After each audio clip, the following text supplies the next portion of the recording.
Welcome to the Occult Rejects. I got a very exciting episode tonight. We got Enigma Seeker coming on with us, Peter, aka Enigma Seeker. And he approached me. He wanted to come on and talk about Atlantis because it's a little bit of a different angle than I think that other people have done on the show. And I'm all about that. That's why we have so many different people on the show at times, because they have different ways of looking at things. So yeah, for sure. And it's going to be an academic kind of angle, and I am very much for that. So I'm very interested to hear what he's got to say. But before we introduce him, we'll introduce the other rejects on the show. And Jules, we'll start it off with you, sir. How are you? All right. Doing good. What's going on, everybody?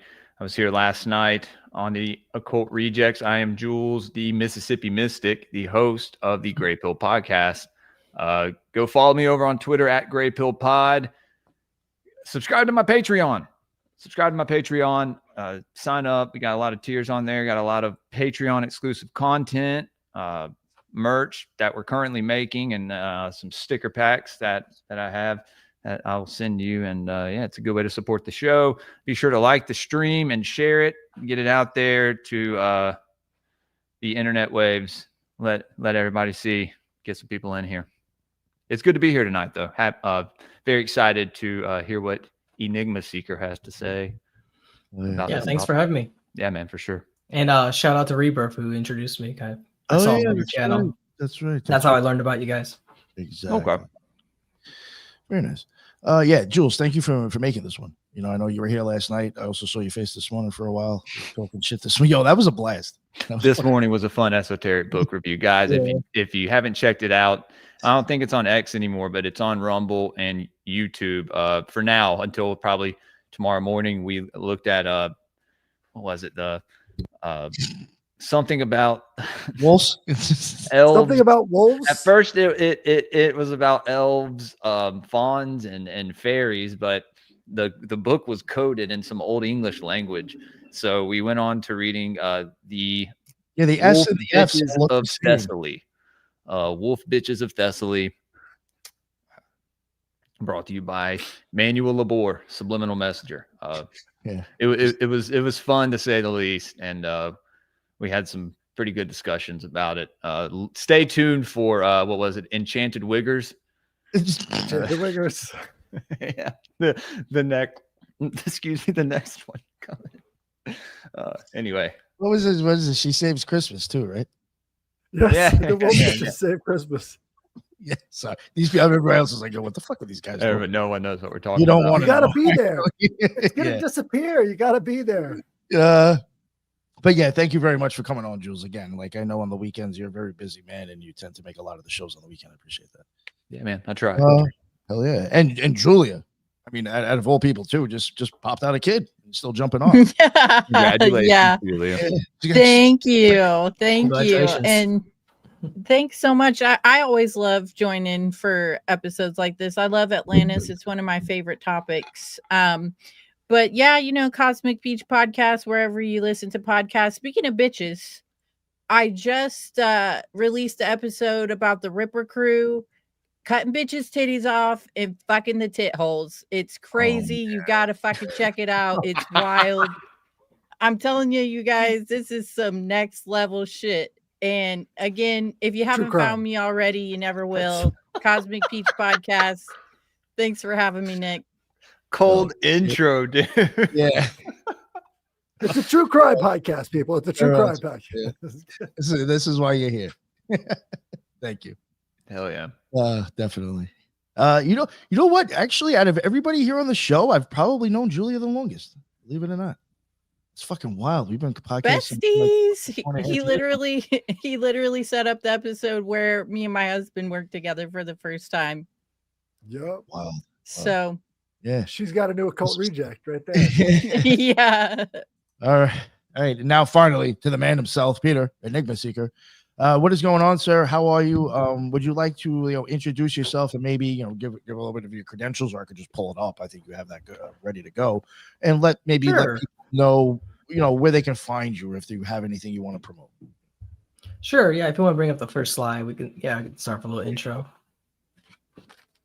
Yeah, so my actual academic background is landscape architecture. So that's kind of where I learned about garden history, design, But before that, it was really I was studying international studies, which deals with like geopolitics, and I took some anthropology, and that's where I learned about Graham Hancock and Randall Carlson, which I was leaning to them at that time in my bachelor's, but in my graduate degree, I started shifting away from what they were saying after I did a lot deeper research into the topic of Atlantis.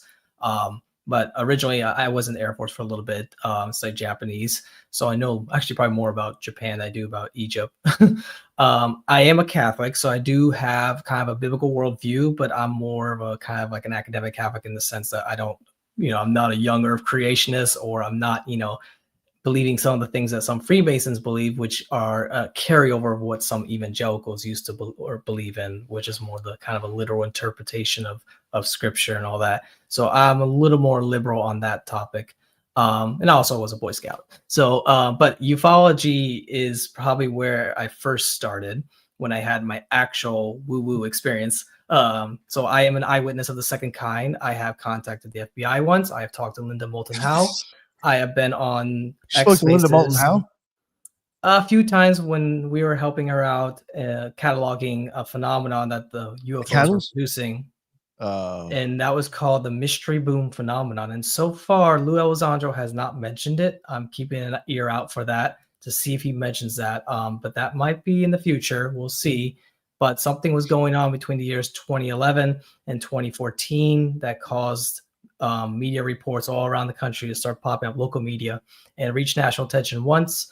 So that's a whole nother topic, but I addressed this on the YouTube channel Suspect Sky, Adrian's channel, and he has compilation videos about UFOs and unidentified strange noises and other paranormal things. So I've made videos for him a few times. So that's now kind of where I'm shifting. I'm not making as many videos anymore. Back in college I did, but I'm no longer in college, so I'm working now as a landscape designer.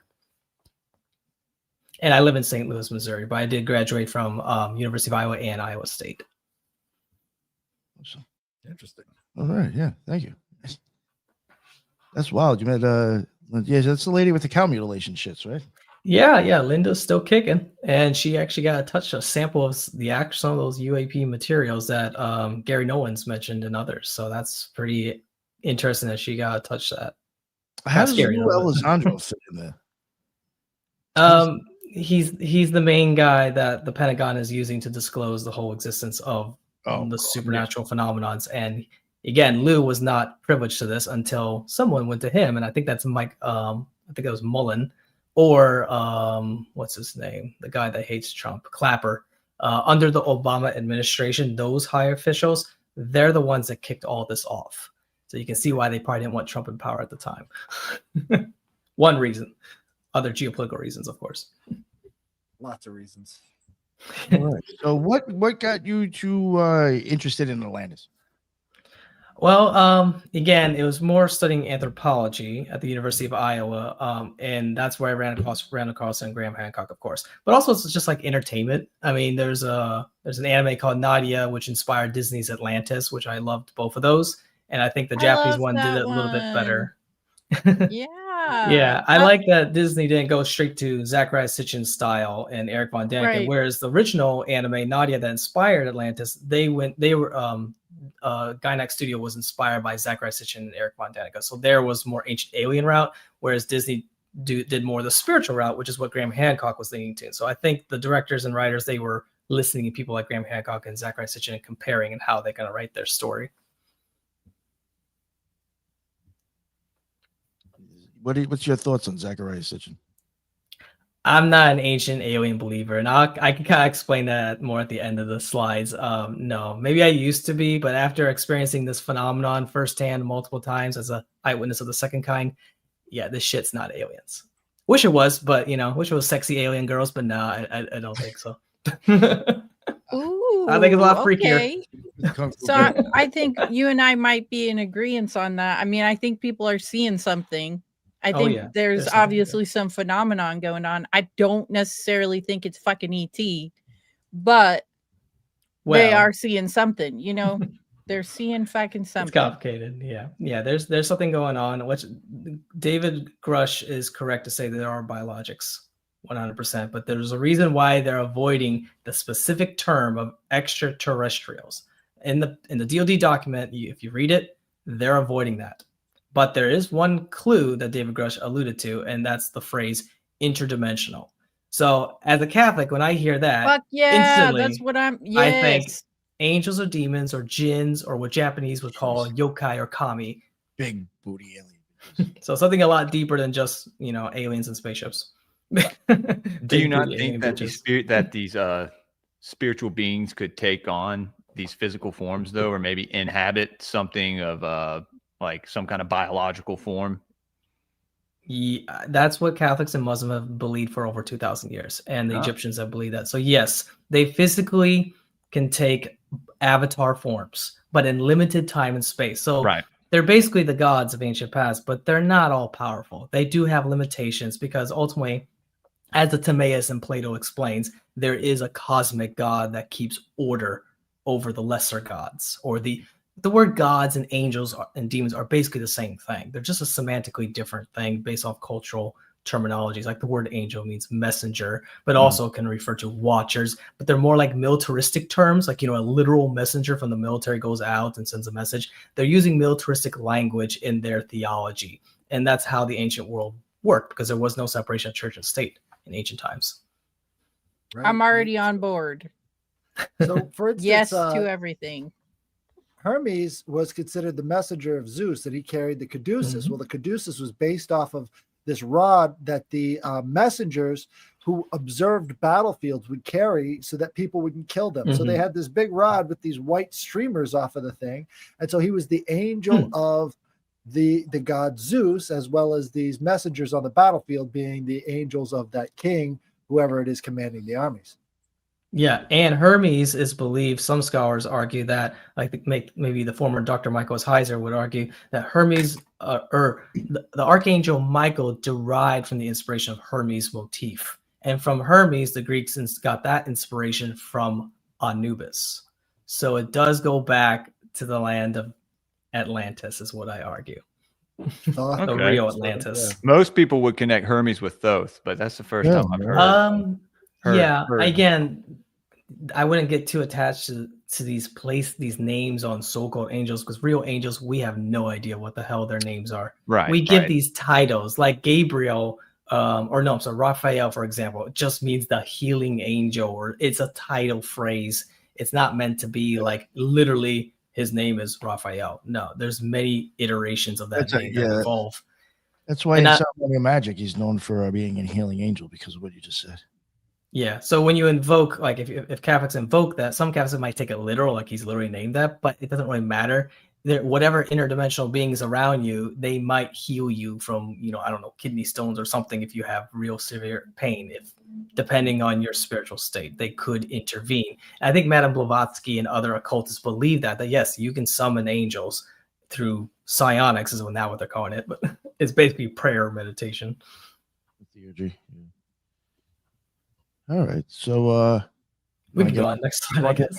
Sure. Oh, that's right. I'm controlling it. My bad. Totally forgot. Yeah, that's good. There we go.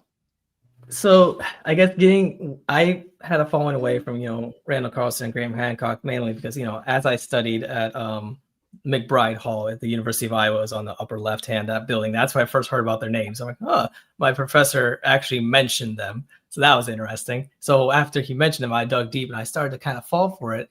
And I actually started to believe that maybe Atlantis is basically North and South America. But then I realized that's a mistake, because it was basically Christopher Columbus assuming that maybe that's Atlantis, and he's one of the first to promote this idea. So that's why he named the first islands the Antilles or Antillas. And from there, since Columbus set that precedent, others like Father Charles Brazil de Borghi, I can't say it, he's a French dude, but he's the first one to really fall in love with the Mayan culture. He was a Catholic priest and archaeologist, and he did a lot of work on Mayan history and really trying to analyze that. And I think Dan D.D. Dunker has mentioned him in one of his videos in detail, so I do applaud him for that. But from there, he influenced Ignatius Donnelly, and Ignatius Donnelly was politically motivated more so, and he wanted to put his nationalist place attachment of Atlantis in the Americas, or at least maybe in the Central Atlantic, because there was a basic misconception between Atlantic Ocean and Atlantic Sea. So that's where the confusion's coming about. People thinking it's literally in the Atlantic Ocean, but that's not the Greeks' perspective at the time of, Solon, or the time of even Plato to some extent. So there's some misconceptions on, Graham and Randall are kind of using Atlantis as more of a concept to represent a lost civilization before ours, before the Ice Age. And that's fine. And I told Graham once on Facebook, it would be good to not use the name Atlantis in his documentary, Ancient Apocalypse. And he actually did, surprisingly, avoid using that name, because I think he understands now that, okay, historically, when you look into the deeper writings of Plato, it's pretty clear it has nothing to really do with the Americas. So now it's, people have broadened the term Atlantis to just mean something lost civilization past. And no thanks to Hollywood too. It's really Hollywood that brainwashed a lot of people.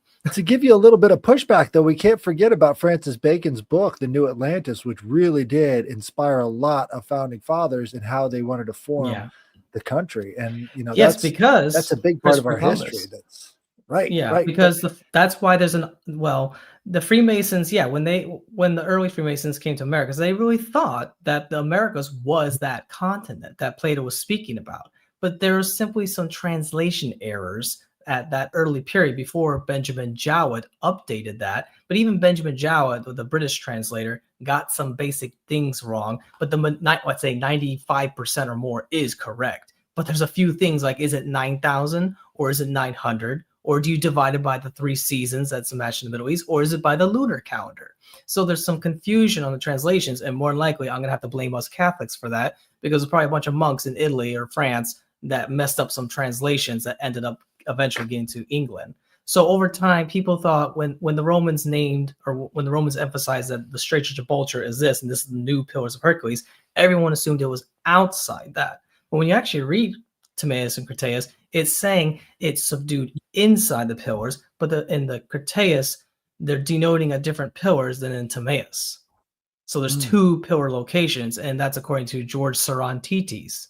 And I think it was Johanna James who promoted Jack Kelly's documentary, Atlantis Puzzle. And George Sarantites was actually one of my researchers. And he is correct to realize that Atlantis does have something to do with literally North Africa. So credit to Jimmy from Bright Insight for figuring that out as well. Atlantis is definitely associated to the continent of North Africa, but not just Africa. Basically anything that's the Middle East and North Africa to the Greeks was Atlantis, the continent. But the island is something specific. Again, might be a translation there too. Is it island or is it oasis? How do we translate that from Greek to French to Italian, whatever, in English? So there might be some mistakes along there on how Plato is emphasizing the idea of an island. Is he saying island in a poetic sense, or is he saying it actually is like an oasis because Egypt is surrounded by sand, a sea of sand? Mm-hmm. Well, there's also the esoteric angle of Timaeus and Critias, which seems to get a lot more attention from the academics than the actual idea that there could be one, in reality. Yeah. So they go for that. Yeah, go ahead. Yeah, you're correct. I was going to show you something. Wait, do you see that link down there? Oh, go back. Can you click on that? Maybe you can open that. And I think it was Father Charles that he kind of presented some esoteric ideas. Yeah, and click on that map, 1489. Yeah. Oh. So this is the map that, maybe you can click it again. Oh, I don't know if you can zoom in. But in this map, this is what basically Randall Carlson and Graham Hancock are basing Atlantis on. Because originally, back in the old days, when they wrote maps were more of an artistic thing. It wasn't exactly detailed because they just simply didn't know how to draw the exact shapes of islands and everything. But they're pretty close, maybe 50%, 60%, pretty accurate. But they put the Antilles or Atlantis in these islands near the Azores. And they thought that was associated with Atlantis. Because at this time in the 14th century, some thought that it was outside the pillars. But George Sarantites is saying, no, it's more than likely inside the pillars. And then there's another map that kind of shows why that would be. But that's an interesting map, I thought. But everything Graham Hancock, Randall Carlson believe in is based off this old map that is just saying that it has something to do with the Azores. But that's a misconception because people are still discovering new land. They just simply didn't know the translations because there was no map by Herodotus. The map we see from Herodotus is just made up in the 1800s. It's not Right, something he made up. Also, Hercules is a character in Greek mythology that represents their ability to expand and go outside of these areas that were known to them before. So the Pillars of Hercules keep getting pushed back the more they discover in Western Europe. And a lot of people don't realize that at the time of Plato, that was a very different place called the Pillars of Hercules than they are today. Yeah, and there's multiple Pillars of Hercules locations according to what George Strontites found. And he said it's another reference to the Aegean Sea. So if you go back, maybe there's another map I think I have. Let's see if you can go back. You can go back to slides. I think the link's on there. But this is an interesting map, I thought. Oh yeah. Yeah. Is this one in a book? You can make it larger. I know the original map, I think it's at the University of Minnesota, but yeah, this is I think it's in a book, yeah. Okay, all right. But there's the old cartographer. Now this is the writings of that what's his name? The French priest archaeologist that went to Mexico. So he's the one that started to think that Atlantis was Central America, basically. And he thought that there was a connection with the Bible. And he's correct, but he started to think, in their worldview, as they're discovering new land and they're discovering the mines and looking at these pyramids, they're like, oh my gosh, that's amazing. So he fell in love with that culture at the time and learning all about it. And he wanted to place it in Central America or have something to do with Central America. But in reality, that's when the Freemasons start to realize, okay, maybe this is not correct. So Freemasons start to really honor Egypt more, which is why a lot of their temples are Egyptian style, because they realize in geopolitical philosophy or terms that Egypt is the first true nation state. And that's because of the typology it has that forced it to be cohesive compared to other regions like Babylon or in China. It took a long time to consolidate power, but Egypt was considered the first true nation state. And that is why the Freemasons honored Egypt so much, because Egypt was kind of like a symbol of America, like a new Atlantis. So it was now the birth of the mystery schools. That's where a lot of mystery civilization, basically. Yeah. So, But I mean, I can't read that. It's French, but there are some translations. But this is an original scanned copy of his book that explains. But he started this priest really, he wasn't. I mean, I don't think the Catholic Church really supported it, but his work at the time they accepted it because they're still discovering the new world. To them, it was all new, and it was naturally the logic was, well, this is a new lost world. This is Atlantis, because they were correlating to this idea that is Atlantis lost. But when you actually read Plato, majority of Timaeus Critias is not about Atlantis. Atlantis is simply the foundation example used for a broader cosmological understanding of the universe to fit to a geopolitical allegory. That's where it gets a little confusing. Right. He's talking more about the ideal state. And there's this angle that keeps popping up is the city state versus the nation state. And those were so the Greeks had really because the Greeks didn't really have a nation state. They had city states, but when they went to Egypt, there was the first nation state they encountered was Egypt. So they were starting to question about the whole idea of geopolitics and how do you form a state? What's the best way? Do the Egyptians have the best way? But the Egyptians tend to be more authoritarian because they're forced to by agriculture. Whereas in Greece, it's a more sporadically dispersed agriculture between mountains and valleys, and it wasn't as unified. So it took more time for warfare to unify that region by force. But in Egypt, there wasn't as much warfare as like you see maybe in Babylon, because Babylon didn't have a fertile plain, as Plato describes. There was a fertile plain, and he said on either side of this plain, there were mountains, but the translation again for mountains may be partially wrong, but he says they're not very high. So he's implying that you could see across this plain. But then he says there's rivers through the plain. So I'm like, okay. So Ulf Richter of Schwabenheim, Germany is arguing, another researcher, he's saying, well, maybe that's referring to a river valley or a delta. And that's where he kind of correlated. He didn't say Egypt specifically, but he was trying to leave it open to, okay, it must be referring to some kind of natural typology of a river. And there's only a few civilizations in the Middle East that could be. So, but everybody think Pillars of Hercules is the Strait of Gibraltar, and it's correct. Plato was inferring that, but in the Timaeus or Critias, they're referring to two different types of pillars: the Aegean Sea and then the Mediterranean. So the priest of Sais is saying that you Greeks are from the Little Sea and we're from the Big Sea. Okay, they're trying to say we're the older civilization, and you're learning about your lost history from us. So that's why the Greeks are going to the Egyptians to learn about their lost history, or Solon's potential. We don't know if Solon went to Egypt. There's not enough records, but more than likely he did. It wouldn't have been that hard for him to travel over. But imagine if you're a Greek, at the time of 700 BC, and you land in Egypt for the first time, seeing megalithic structures and temples, you would be shocked. It would be an Atlantean kind of world. So it would spark stories and Right. all the trade issues and economics and politics, isn't it? And all the major Greek thinkers had to go to Egypt to be inducted into their mysteries. And Herodotus even writes about this place. We know where it is today, but they're just not willing to excavate it. It's actually in a place that it's like 2 football fields underground.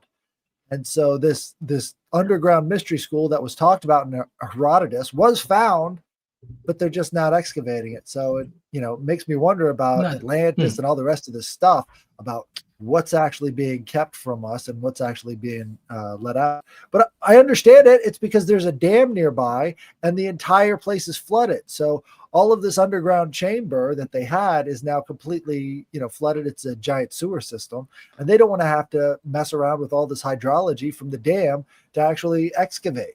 So it's frustrating. The Aswan Dam?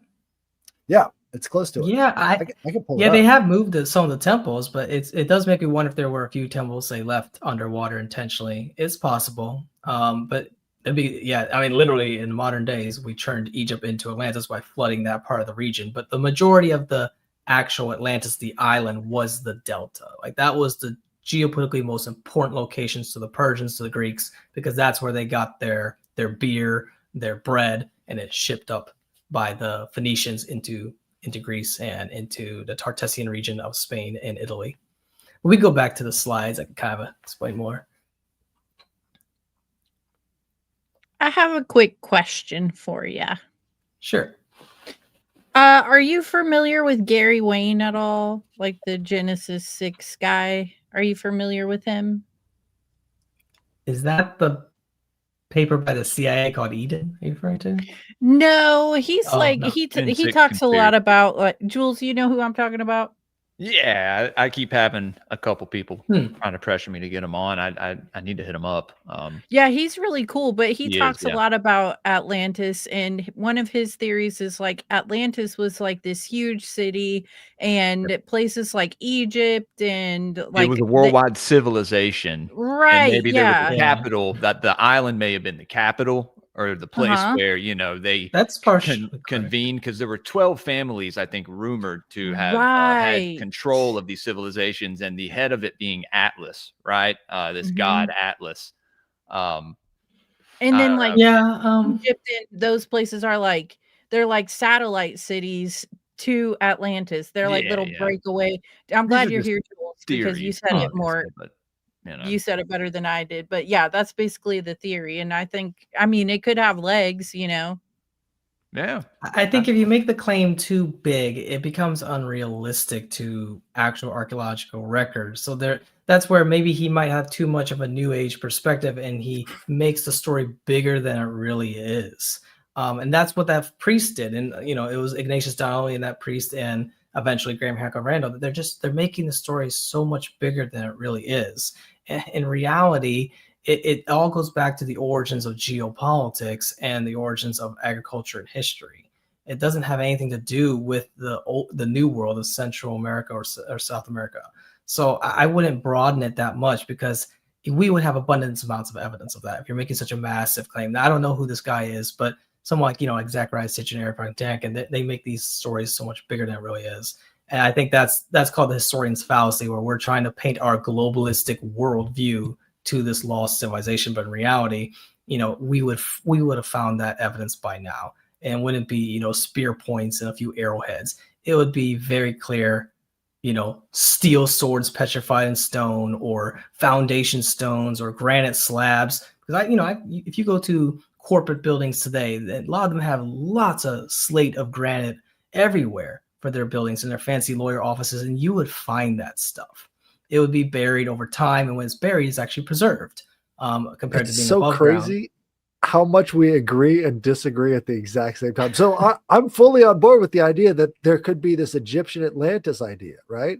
I think that's definitely a possibility. But at the same time, I look at all of the Ogum text and all the rest of these dolmens in North America and these other things, and I'm like, well, this kind of seems a little bit Atlantis too. I think there's probably a lot of different, combinations or recombinations of how people went back and forth across the Atlantic that maybe didn't get recorded and didn't have much to do with Timaeus and Critias that were happening that's where at the same you're time. stretching the story away from the primary source, which is Plato in his Timaeus Critias and the Republic. See, we can't take Atlantis out of the context of the work of the Republic, which is completely about which civilization? The Persians. And which civilization built round cities? The Persians. They have two of them. You can see them from satellite view. One's called Darabagerd, one's called Gore. So is there a possible conflation that Plato is taking Persian motifs and infusing that with Egyptian motifs and possibly Hittite, because he's just basically saying anything that's not Europa is Atlantis. So that's why the Atlas Mountains are named Atlantis. That's why Atlantia sometimes is referred to the Romans as Ethiopia.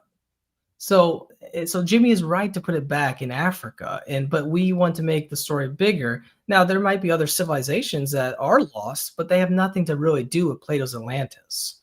Like, Göbekli Tepe is very close, to Greece in some sense, but Plato had no idea of that civilization. He didn't care about that. What he cared about is the brown people conquering the white people, because the Hittites and the Assyrians and the Egyptians were the big empires of the time, and they were starting to expand up into Greece. So this was the Proto-Hellenes, would have been the Mycenaeans. And actually the Mycenaeans probably would have been darker skinned, a little bit more tan, Mediterranean at that time, because the Mycenaeans mixed with the Minoans, and the Minoans definitely traded with the Egyptians.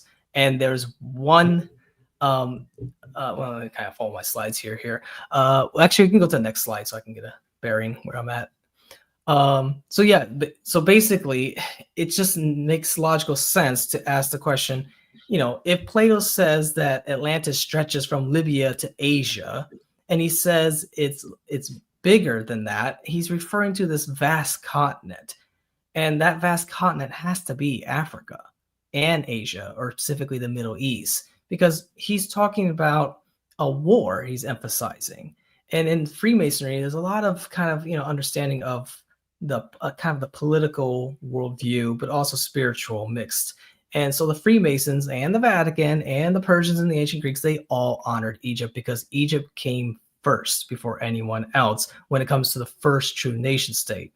So, Harry S. Truman was a 33rd degree Freemason, I believe he was. And, he probably understood that it had something to do with Egypt. And that's why you have an obelisk in the center of Washington, D.C., and why a lot of Freemason temples are inspired by Egyptian architecture, because they were the first architects. They were the first nation state, the political entity that unified first before Babylon. It wasn't until Sargon of Akkad came and forced unification and developed the Akkadian civilization.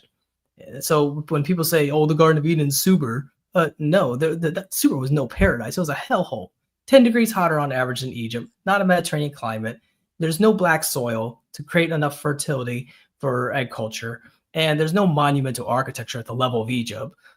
So it's so stupid that evangelicals kind of latch onto that. But that's just a misconception, because over time, when they first discovered and learned about the Muslim world, they're confusing some of the Muslim writings with the biblical text, and they didn't have all the biblical text. So they start to think, well, maybe it's literally Babylon over here, but over time, place names changed. There was a place called Babylon Fortress in Cairo, but also Babylon in Iraq. And there's the Gihon River was sometimes associated with the Nile, but then there's land of Kush can be Ethiopia, but also in Iran. So it gets confusing because these place names are being recycled over and over. That's why it's confusing. But one thing we know for sure, it's not Easter Island, as Dan D. Dunker might argue. It has nothing to do with that, because Plato says elephants. Well, there was a species of elephant that went extinct with the end of the Carthaginian Empire that was in North Africa. So they had Small one. their Yeah. a smaller version. That's what they took across the Alps. Was this other and they got those species from of- Africa.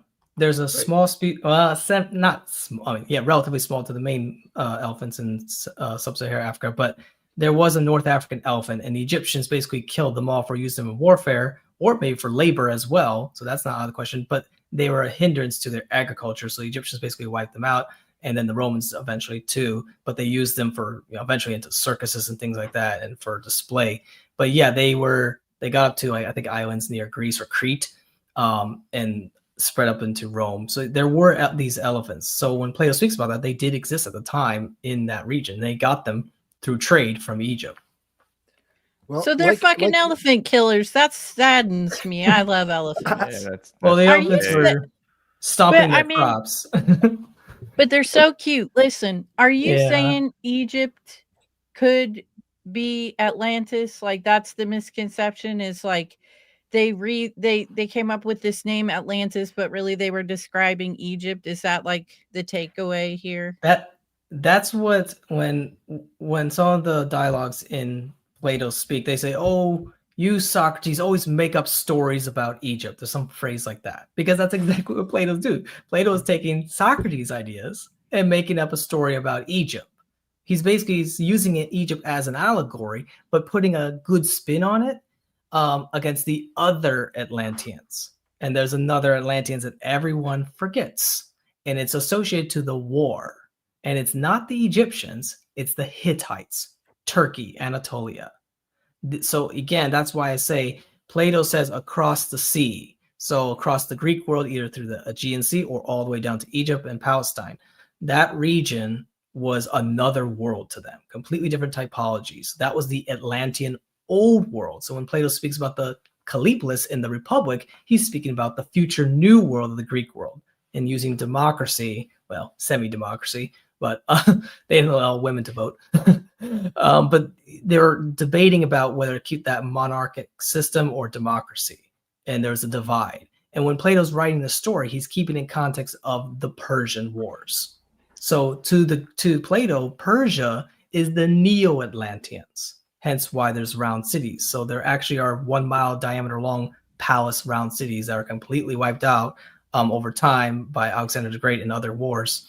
And he's associating with the Persian world order, and Egypt is a part of that, but he wants to put a good spin sort of on Egypt because they want to make an alliance with Egypt against the Persians. And he's talking about an older war. They're saying, hey, if we can beat back the Persians because we did it before, and the Egyptians said we did it before, and that old war was with the Hittites. Now I'll show you my sources on that. We can go to the next slide and I can explain where I get that from. Did you watch Black Panther Part 2? No, by any chance?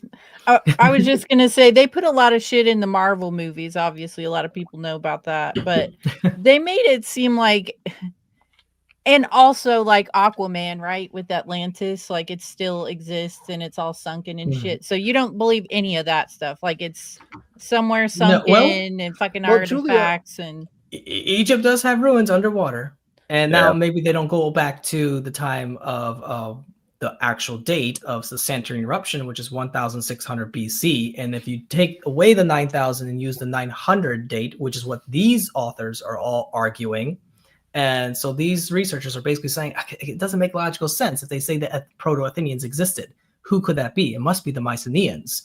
And once in the 1950s, we learned about the Santorini eruption. We realized that the Santorini eruption was a big major event.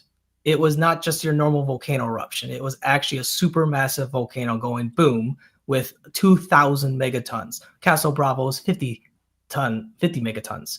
So John G. Bennett and J. Gwynn Griffiths and Ryan Carpenter, they're all saying it has to do with Santorini.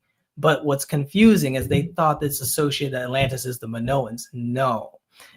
Plato is clear that it's across the Atlantic Sea. And the original Atlantic Sea, according to George Sarantides and others, is the Mediterranean. It's not the Atlantic Ocean, because you got to rotate that map, and the way the Greeks are looking at the world is they're saying across the sea there's this paradise island filled with elephants, and Plato says it doesn't rain, and there's monumental architecture and all that. So he's using Egypt as that island within the larger continent. Everybody forgets about the 10,000. So in 401 BC, you have this group of 10,000 mercenaries who were hired by a Persian prince to go invade the land of Sumer. And this is where they find out about all of these really ancient structures that they didn't know existed. So there was a whole civilization over to the east of them that they had just discovered. This is one of the reasons that, Alexander the Great went as far east as he did, is because he was reading the stories of the 10,000 and he wanted to find out what was actually happening in the ancient world, because this was far more ancient than what they had. So a lot of that stuff really did influence Plato later on. Yeah, it ultimately is related to the Persians, because the Persians are the real Aryans, the original Neo-Atlanteans, I guess, in some sense, that some of these authors would argue.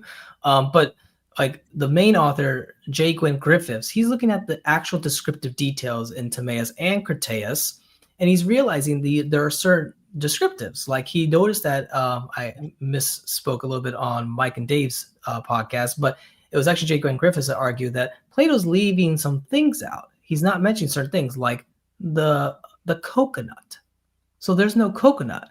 But he does mention that there are like palm trees, and there's legumes and cereals and certain other, he says there's allotments of agriculture, flat plain, elongated. So all these other descriptives seem to be alluding to Egypt, especially when he says it doesn't rain in Atlantis, only in the winter times. So that clearly puts it back to North Africa, because people think that, oh, it never rains in Egypt. No, it does rain in Egypt. So that's where, Randall Carlson, Graham Hancock, and Robert Val might be getting things wrong, because they say, oh, there's no rain on the Sphinx. No, it's rain.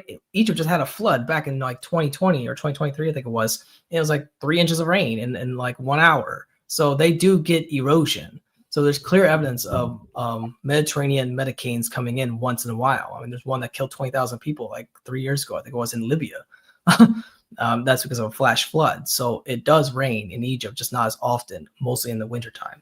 So Plato says that detail, and he says that detail. He's like, okay, this has to do with something to do with North Africa, because he says this island of Atlantis faces the sea. So Plato's trying to describe a delta. It's literally facing the sea, and there was a shoal of mud. There was liquefaction. He didn't say the word liquefaction, but he's saying Atlantis was sinking. So if there's a massive earthquake caused by a supermassive volcano or a tsunami, a combination of multiple things, then the delta would sink, and there would be mud in the way. And we see buried ruins underwater in Egypt. Right. And you could even see, again, back to Alexander the Great, where did he make his city? Is right at the end of the Egyptian delta. He's thinking about the same sort of Atlantis type idea. That's why he's picking that area. And he's the one who surveyed it and created the outlook, or the outlay for the city before it was even built. So there was a lot of influence. That's the confusion. If you go to the next slide, the confusion is between 3 scales. Plato gives us one scale, the continent. The second scale is the island in a continent, which is a little weird. And then he says the city-state. The question is he conflating the Persian cities, assuming they're just as old as Egypt, with Egypt? Because sometimes they believe that Egypt was kind of like the Persians. They were a big empire, and maybe the Egyptians kind of lied and said, oh yeah, we were a big empire. We conquered those Hittites and those Persians.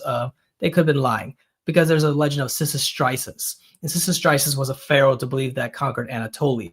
Because if you look at, Hittite architecture and styles, it's clearly influenced by Egypt. The styles and the rulership system is modeled off of Egypt, and their influence that, because they were trading, and eventually they were even exchanging, princes and princesses, and having treaties, and eventually they had a war at the Battle of Kadesh. So to the Greeks, they're conflating a few other regions in the Middle East with round cities, but it's possible there was a round lost city-state in Egypt, because the Egyptian hieroglyph for city is a circle with an X. So it's possible Egypt may have once had a round city at the capital of Heliopolis, but it's been so recycled over and over, with Cairo, modern day Cairo being built on top, it would be almost impossible to find it because you got a whole city on top of it, because Egypt's been so recycled, because the density of the region is so dense. And that's why we call it this garden paradise, the original Garden of Eden. So Plato's Atlantis is basically one and the same with the story of the Garden of Eden.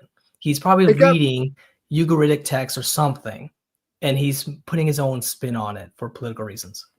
Right. And that Ugaritic text was the unification of Hittite culture and Egyptian culture, because they were right there on that borderline. And they took all of those elements from both into their mythology and into their architecture and all the rest of that stuff as well. And they played a huge role in the formation of the Canaanite Phoenicians later on.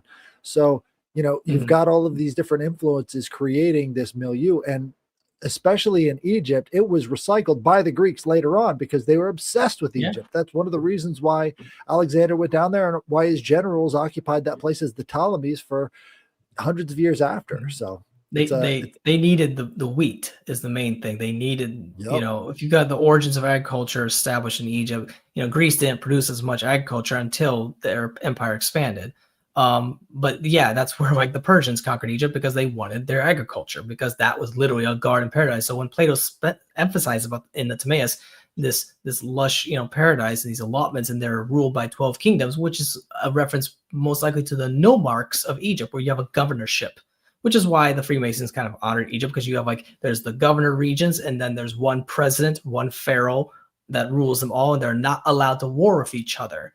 It was actually it was when they became too avarice in their power and they want to expand. So this is where maybe Plato or Solon is conflating the Hittites with the Egyptians, because they're basically saying, oh, they're one and the same. And they're not really, but they're influenced by Egypt, sure. But that's where the point is, they're conflating that because of the Persians, because the Persians did occupy all of Egypt and the Hittites. So they're saying there was an older Atlantic kingdom before the Persians. And that's a reference more likely to the Trojan Wars. That's the war that Plato's inferring upon in Homer. Prior to the Bronze Age collapse. The Bronze Age collapse wiped out the memory of the ancient world, and that's what they were constantly trying to get back, is that memory before the Bronze Age collapse. Yeah, but there was a lapse of time in Greek civilization that not much was really going on. It was slow progression until they recovered after the Santorini eruption. So 1600 BC, boom, the war stops. So basically, Plato's implying that both sides were destroyed in this war, the Greeks and the Hittites. And the Egyptians are telling the story as a sort of an outside perspective, although in the next paragraph, this is where it gets confusing, because Plato's saying first the island of Atlantis, and then he jumps to talk about the war. So people would think, oh, well, it was the people from the island that are the ones causing the war. No, that's not actually what the Timaeus and Critias is saying. It's just there's a paragraph change, and he's just talking about a different region now. So Plato's scaling out now, and that's the problem, because back in those days, they have a good sense of location and bearing. So Plato first starts at this large scale continent, then the island, then the city-state, and conflating that and the war with maybe being Egypt too, because the Egyptians might want to take credit saying, yeah, those Hittites, they were part of our civilization, because that goes back to the legend of Pisistratus. In a way, it's so important for people to remember the esoteric nature of this. He's combining a bunch of locations and a bunch of different data to paint a picture of what he's trying to get across as the political message behind the piece that he's writing. Yeah, and more likely it's the biblical stories, well, not modern day Bibles, but the actual scrolls of ancient times from the Hebrews, from the Zoroastrians, and the Babylonians, and the Hindus as well, specifically in Pakistan, the Indus Valley, when they talk about this dark Kali age, it is a reference to an actual event that happened. Because people think this supermassive volcano, oh, it's just that local region, but no, it would have a climactic effect over the whole planet. Just as the Mount Tambora had effect, like in the 1800s, it would cause more rain events on rivers. It might make things cooler for about 1 or 2 years. Temperature could drop, agriculture starts to die off in Europe, so people will start flooding down, and that's where you get the Indo-Aryans. They start moving south. So something happened in the Indus Valley that forced a migration from the Oxus civilization down into India. And that's where you get the so-called reference to Indo-Aryans, but it's really the Oxus civilization that gave birth to the Iranians and eventually moved down into the Vedic cultures and established that. Now, Indians, they obviously are a little nationalistic, so they have debates about that. They don't like the idea that it was the Oxus civilization came down, but the archaeological record shows that Mohenjo-Daro and other cities in Pakistan, they just kind of just collapsed right around the year 1700 to 1600 BC. And that happens to be around the Santorini eruption. So something may have caused a climactic shift that shifts the geopolitical chessboard. It also hit the Mesopotamian region really hard too. This is, a major collapse in that time period as well. Right. Yeah, so that's where the biblical stories come in. So people think the flood story is separate from the Garden of Eden story, but in reality, they're the same. They're just separated by different scribes or trying to maybe make it more simplistic, to make it more allegorical or more detailed. So it wasn't until the Akkadian periods that these records start coming out. And it shows from the Eridu story, we can actually date the actual artifacts, and we can logically say, well, if that tablet is actually dated to around 1600 BC, they might have wrote that story, a few 50 years or maybe 20 years after the event. Same thing with the Mahabharata. All these stories were written after the Santorini event. We can carbon date all this stuff, and they're all dating after that. They're not dating older, but people think that the Bible story, the Genesis, that's 2000 BC, the flood happened. No, the oldest evidence that dates to these tablets are no older than 1600 BC. And the maximum date for the Santorini eruption is 1700 BC. So I think something happened in the Mediterranean region, because the priest of science is saying the destruction happened in the homeland of the Greeks. You Greeks were destroyed and you lost your history, basically. But the Nile, we recovered faster. And naturally, the most powerful civilization at the time would recover faster and would not be destroyed. So the logic that, an advanced civilization would get destroyed and be completely wiped out is illogical, because it would be harder to erode a civilization that produces more shit compared to a small civilization. Right. And they had the food, they had the floods, they had the food. And that was the most important part in building back whatever civilization they had. So, that was the breadbasket of all of the Mediterranean. Can't go ignored as this powerful force in that civilization, as well as a powerful spiritual force in all these different regions as well. Yeah. And I think there's definitely a connection, as these other authors I showed. They all say that there must be some connection back to the biblical record. So Plato is basically taking these Mesopotamian stories and Egyptian stories, because Egypt has records of a massive rain event called in the Tempest Stela, and they dated that to around 1550 BC. So pretty close to the date. And when you actually take the translation of the 900-year hypothesis, it puts that to around 1550 BC. Now, give or take a margin of error of maybe 50 to 100 years. So I'm open to the possibility that there are some carbon dates that are slightly off by maybe 50 to 100 years, because we do have like the Dixon relic in the pyramid that is dated to over 3000 BC.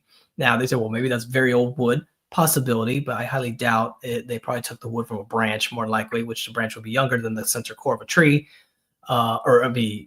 So it's possible there are margin of errors. I'm not ruling that out, but I can't jump to what Randall Carlson and Graham Hancock say, because we need the swords. Okay, we have dinosaur bones. Where are the swords? Okay, we got stuff that's very old and preserved. We should have petrified artifacts of something really old, but there's nothing in the Ice Age that we have found that's very tangible. That could go to a lot of channelers.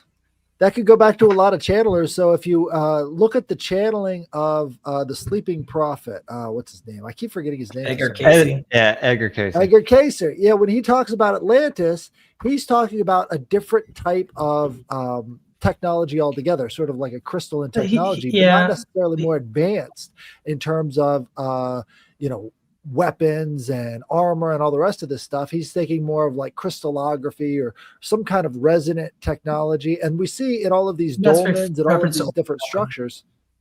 Right. You see these different type of spiritual focuses on megalithic sites, as opposed to having, the best swords and the best weapons. And, it's more of a shift away from that, more towards the interior world as opposed to the exterior world. But again, Edgar Cayce is being influenced by the old occultic age in the 1800s, or even before that by that one priest and Ignatius Donnelly, and their worldview was so fixated on the Americas. And Edgar Casey's making the story bigger than it really is. It's more of a spiritual allegory for him. And I think he even mentioned like flying cars. I don't think Atlantis had that. No, again, that's the concept idea of Atlantis. And that's because, I think the occultists in the 1800s really wanted to make Atlantis bigger than it really was, because they're trying to make some sense of the world at the time. Because Edgar Casey was actually was still being born, sort of. Right. Edgar Casey he was actually saying that they were not as advanced as all the rest of the more flowery authors have put it. He just said that they had a different way of achieving some similar things without having all of the. He said they had flying cars. Yeah, because he said they had flying cars, like chariots of the gods. That sort of. Yeah, Plato mentioned chariots. Yeah, Plato mentions chariots. He mentions horses, of course. He mentions big clue is he uses Atlantis boasts the most ferocious animal in the land. Okay, well, what could that be? The hippo, the lion. More than likely, the lion is what he's referring to, but he says it kind of in a poetic way. He's trying to basically describe Africa to the Greek world that's never visited Africa for the first time. They've never seen a lion in their life. So he's kind of talking. Imagine him talking in an amphitheater. Stage, and he's trying to exaggerating what Socrates is saying. Socrates boasts crazy stories about Egypt and the Middle East from Herodotus and others. There is a Middle Eastern lion. There's a Mediterranean lion that used to live back in that time period that's now completely extinct as well. So it's the same situation as the elephants. Like there are these animals that they're talking about, but we don't. Barbary lion, I think it was called. Right. Yeah. So that existed possibly even at the time of the Greeks. It's more than likely, but majority of those animals that Plato's describing, he's referencing to what the writings of Herodotus is giving to him. So more than likely, it's logical. We don't know Plato used Herodotus, but it's logical. He was probably reading Homer. He was probably reading Socrates and Solon and Herodotus and others. So that's where he's getting his information from. And it's possibly Plato even visited Egypt. Some scholars say he even visited Egypt. So if he did, he probably was like, ooh, I got to tell a story. And also there was a Heliki earthquake that happened in Greece. It was a small earthquake, but killed a lot of people. It might kill people he knew. So that may have triggered also his story or reminded him of an older story that Solon was speaking of and Socrates. But again, referring to Edgar Casey's idea of Atlantis, I think he's still making it bigger than it really is. And I don't think it has anything to do with a global civilization whatsoever. Now, global at the time of the Egyptians' perspective, we are the center of the world. And even to this day, they're sort of like the center of the world. In terms of channeled material, I just take it as a spiritual lesson. Like he's not necessarily giving us the actual facts, but he's sort of spiritualizing what he sees as this vision of Atlantis and all the rest of the stuff as well. So it's far more spiritual than it is actual factual. But for him, I would say more geopolitical because he's using cosmological terminology. But at the end, it's about politics. It's about rulership. How do you set up a kingdom, a nation state? And the Greeks are trying to learn from the Egyptians. So he's using the old world as an example. The old world to them was the Middle East. Well, in America, it was the mound builders, right? And so you have that influence with Casey as well. Yeah, again, I think Casey was more influenced by, what's his name? Ignatius Donnelly. And I think, again, you can't let your nationalism or place attachment of your culture where you're living now dictate actual writings of the perspective of Plato and Solon, because they were just concerned about the Persians. Okay, the big bad Persians out to get them, and they wanted to blame the Persians and the Hittites. And that's it's always politics that's influencing stories, even in the biblical stories. People think, oh, Adam and Eve living peacefully in the garden, but in reality, if you think about it, it's a smaller allegory, simplistic creation story to describe a larger event. And that's elaborated in the Exodus. So the Exodus is just the elaborated version of Genesis. They're not separated by time and space necessarily. So the so-called character of Moses and character of Noah may have been living at the same time. Whoever they symbolize, they were probably Egyptians more than likely. it's so fragmented because all this stuff was consolidated under King David and Solomon, and they're trying to figure out who the hell all these characters are. And there's different translations, and they didn't have Google Scholar to figure it out, so they just started amalgamating it all together and smushing it, and thinking that these characters were literal, or they tried to piece a new creation story to fit their new national identity in the Palestinian Israel region, because they wanted to break away from Egypt. Because remember, Egypt controlled Palestine, and the Hittites did too for a very long time, and the people living there were always kind of had animosity against the Egyptians and the Hittites, because those were the two big superpowers. Well, the Hittites certainly, or Ugarit certainly had a lot of animosity towards the Egyptians. They, in fact, inverted the Egyptian pantheon just to get back at them for being, sort of slave or servant to them for so long. So they had a real inversion to Egyptian theology, which I think plays out again and again in the Bible. Yeah, it's ironic because the origins of basically monotheism probably started in Egypt, and then it morphed over time from influences evolving into Zoroastrianism and eventually the Hebrew gods. But again, they're more tribalistic, and at the time, it's like, this is our God. Our God's better than your God. In reality, there is a source, and you have to find, where's Atlantis? Where's the original Garden of Eden? And if you look at the topological and geographic and geopolitical origins and archaeological record, Egypt's the elephant in the room. It's not Sumer. It's not Easter Island. It's not Mesoamerica at 3,000. What about Florida? I have definitely it on good authority that shit's in Florida. I was about to say, man, I mean, what if, there's one time where the whole world was one continent, and what if it's separated? It fits perfectly into that gap right there in the Mediterranean. That's all I'm saying. I'm pro Florida on that. I don't think Plato was thinking that big. Right, big in time. Yeah. He was concerned about the damn Persians, because they want to blame everything on the Persians, even though in reality it might have been the Mycenaeans that started the Hittite Trojan Wars. But it's the victory, is written by the victors, I guess. I can go to the next slide. Yeah. Well, in the 68, Ireland, no. Quick question. North Pole, no. I don't know, man. Ireland. That's a bunch of BS. I don't know, man. See, I think there's stuff that, I think we're not told 100% the truth of everything, so there's some things we kind of have to come to our own conclusions about. And, but it's not really hidden. It's like, people say, well, why did I learn about this in high school? Because high school is supposed to be a prison where they keep kids off the street so they learn some basic math and shit. Okay, you don't learn real history until you get into college. So in college is where I learned about these researchers. I have more researchers and essays. And now I learned that Egypt literally has ruins underwater, okay? And there's no other civilization that has ruins like this underwater. And sure, they're only dated to May 400 BC. Some could be older to 1400 BC, but I bet there's a lot more on the east coast of the Delta, probably a couple hundred yards out into sea underwater, maybe under 30 or 40 feet of water. I bet there's a lot more ruins, and a lot more under Cairo, but there's a big city in the way. But it's the only civilization that built a giant, massive pyramids, and there's nothing on the planet. There's nothing else. We was founded by now by LiDAR scans or whatever, satellite scans, and there's nothing. Okay. Bosnian pyramid? No, that's not a pyramid. So just to give you my Herodotus reference real quick. So if you could add my thing to the stage, I'll put yours back up in a second.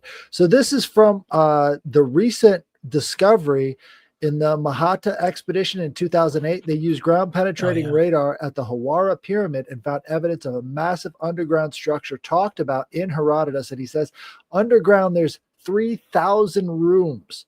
And so they found it, and they're not doing anything to excavate it. So in terms of cults and the origin of these things, I think that's one of the most important sort of factors. But again, you need to question if the translation for the word 3,000 is correct, because again, it's in English, and how many times has it been translated? It could have been maybe 30 rooms. It could have been 300. So you have to dig a lot deeper to that specific story and find out the source. Like even the legend of Tartessos. Everyone thinks Tartessos is Spain. No, it's Italy. Okay, the original Tartessians, when you read details into that from Herodotus and others, you realize there are motifs and details that seem to point more to Italy because the Greeks first landed in Italy before they ever landed in Spain.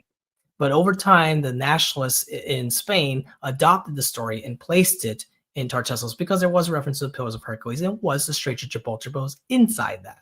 But they assumed it had to be Spain because a bunch of nationalists in Spain wanted it to be Spain. Same thing with Nazi Germany. They wanted Atlantis to be, associated with white people, even though Plato literally says there are elephants and it doesn't rain only in the wintertime. And when he says winter, it's like people get, oh, winter, it must be snow. No. So you got to look at these other details and realize that Plato's giving us all these clues. He says the phrases like cereals and legumes. He says the island faces the sea, but the word island could be a translation for oasis. And then he says it lives under the light of the sun, which is a poetic way of saying it's in a desert. Well, he says there's horses, ferocious animals. He uses the phrase Atlantic pelage, not Atlantic Ocean. So there's different phrases for water types in Greek. An original one was Atlantic pelage or Atlantic pelagos. And that's because there's two references of seas. So that's where that confusion comes about. He also references that there are 12 kings, but one sovereign. That's kind of like how Egypt's monarchic system was established. There were main nodes of Egypt, nomarchs, they call them. He also references the gods. And we know that Poseidon has always been associated with the Atlantean world, not the Greek world. The Greek world is the Hellenes to Athena, not related to Poseidon. Poseidon, they say, went down to the land of Ethiopia and had a party or something, or sometimes referred to Atlantia in the Roman translations. So that's Minoans, to the Africa. That's what the Minoans also had interactions with Poseidon as well, who gave them the white bull that ends up becoming the father of the Minotaur. And where do bulls come from? Well. There were no bulls in Europe in the Ice Age. Right. So the origins of the aurochs is a European. Is an African bull, or not Caucasian, but in the Caucasus regions in Iran as well. So we can figure out the migration of bulls and figure out where did the bull cult come from. It came from the Middle East because that's where the migration of bulls went up to. And once the Ice Age retreated, they went up that way. But majority of the bull domestication happened in the Middle East. Same with horses. Horses first were domesticated by the Indo-Aryans in Ukraine, but then they went down to across the Black Sea into Italy. Be confused. Anatolia, Turkey, and then it was the Hittites that really domesticated it, and they sold them to Egypt, and then Egypt became a real power once they had horses. So horses are a major influence on the development of an advanced civilization. Without the horse, you would not be an advanced civilization, and that's why the Native Americans were not able to fully consolidate power. Fracture because they couldn't move fast enough, and also there's too much land. So the geography really dictates how civilization is baked and bubbled up and mixed. Have you ever looked at the way horses migrated? Yeah, there are two types. It's mainly the brown horse that came down to Turkey. They started. I thought there was some that actually started in South America. The Ice Age ones, but they're extinct. So these we can just say that look at the genes of modern day horses and figure out where they come from. I'm just saying. Yeah, I mean, I think that's a stretch because you're going to have to go in the Ice Age. But Plato is saying it doesn't rain, so he's referring to a desert region. And again, you got to put in Plato's perspective, think about not that. our globalistic perspective. Maybe you're not getting much rain; it's all snow. Okay, so this is where semantics are playing. Yeah, you're using semantics to prove that. Maybe Plato was a sadistic fuck, and he made all this shit up, like the fucking cities of gold and shit, to make people want to go on a wild goose chase for this shit that never existed. Just a thought, but I don't necessarily know if he didn't make all this shit up, or like just jam a bunch of like random facts together from different places he had seen and was like, there's this mystical place and it's called Atlantis. It's like, fuck you. Why? Because you so I don't know. I just, sometimes I struggle with this stuff. Is it real? So he's not really saying is it even real? I feel you. Like, for example, he says there's monumental architecture and there's three main types of stone used in that. There's red, white, and black. Okay, what did Egypt have? It had black diorite, white limestone, white alabaster, and red granite. So, I mean, and then he says, there was a major war. We know what he's getting at. He's probably getting that from Homer, the Trojan War, because that was a big deal to the Greeks because of the Hittites. So he's definitely getting motifs from the Middle East because he says phrases like, there was rivers and there was lots of canals and these canals branch off rivers. Well, that's what Egypt had. But then he says there are lofty mountains. Okay, well, now he's expanding the scale because he's talking about the continent. So he's probably referring to the Atlas mountain range. So that was part of Atlantis. So Jimmy's right to associate with North Africa. It's not the Eye of the Sahara. Okay, there's no obelisk and pillars or whatever. There's no monumental architecture on the foundation bedrock of the Eye of the Sahara, of the Rikat structure. So that's way out of the context of where Herodotus traveled. So wherever Herodotus went, that's what Plato's referring to. And he didn't go down that far south. Now, Hana the navigator did travel around West Africa, and he went down. We don't know exactly how far, but probably about center of Africa, then he went back. So those travels may have influenced Plato as well. But Plato, again, if you listen to Timaeus Critias, it's saying within two types of pillars, inside the big sea, but also conquering the little sea, and the little sea is the Greek sea. According to the two priests, there are two priests that were speaking to Solon. We can go next slide if you want. All right, listen. Nice. Here we go. So the basic timeline I would put this at is basically at the Santorini eruption. So I do have to agree with scholars that it has something to do with Santorini. Every scholar I've ran across ended up back at this date of 1600 BC. So you've got the Atlantean world, which is the Middle East, basically, and then the Tartessian world, which is the Roman Greek world. And that didn't start until definitely after the Bronze Age collapse, and the Romans really started to gain a lot more power in Italy. And Tartessos really wasn't associated to Spain right away. It was associated to Italy because that's where the Greeks first colonized. Then over time, they went to Spain.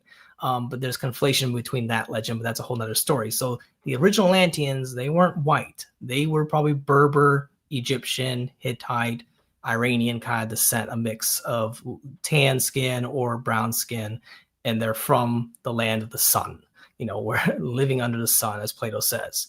And then that Bronze Age collapse happens, and then things start to shift. But again, the logic is, it's not that the priest of science is saying our island was destroyed. No, he's actually saying we recovered, even though there's lots of evidence in Egypt of earthquake damage everywhere on some megalithic structures. And there's a show called Ancient Armageddon, just kind of like Ancient Apocalypse, but this was definitely a more mainstream documentary on HBO Max. And Ancient Armageddon, there are scholars in there saying that, yeah, there's definitely evidence we're seeing that there's a lot of major earthquake damage in some of these temples, and they could date to around the Santorini eruption. The problem is they have to move that Bronze Age collapse from the early Bronze Age to the middle Bronze Age. So there's a chance that scholars are definitely wrong about the dates of when this happened, and Plato may actually be right, sort of, but Plato would put it to around 1550 BC if we go by the 900 hypothesis.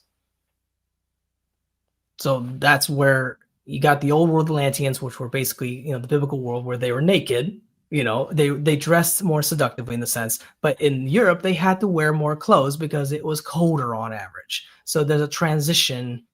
As clothing developed and technology developed, the Europeans expanded. But once Europe ripped into Ukraine, there was tenfold amount of agricultural land compared to what Egypt ever had.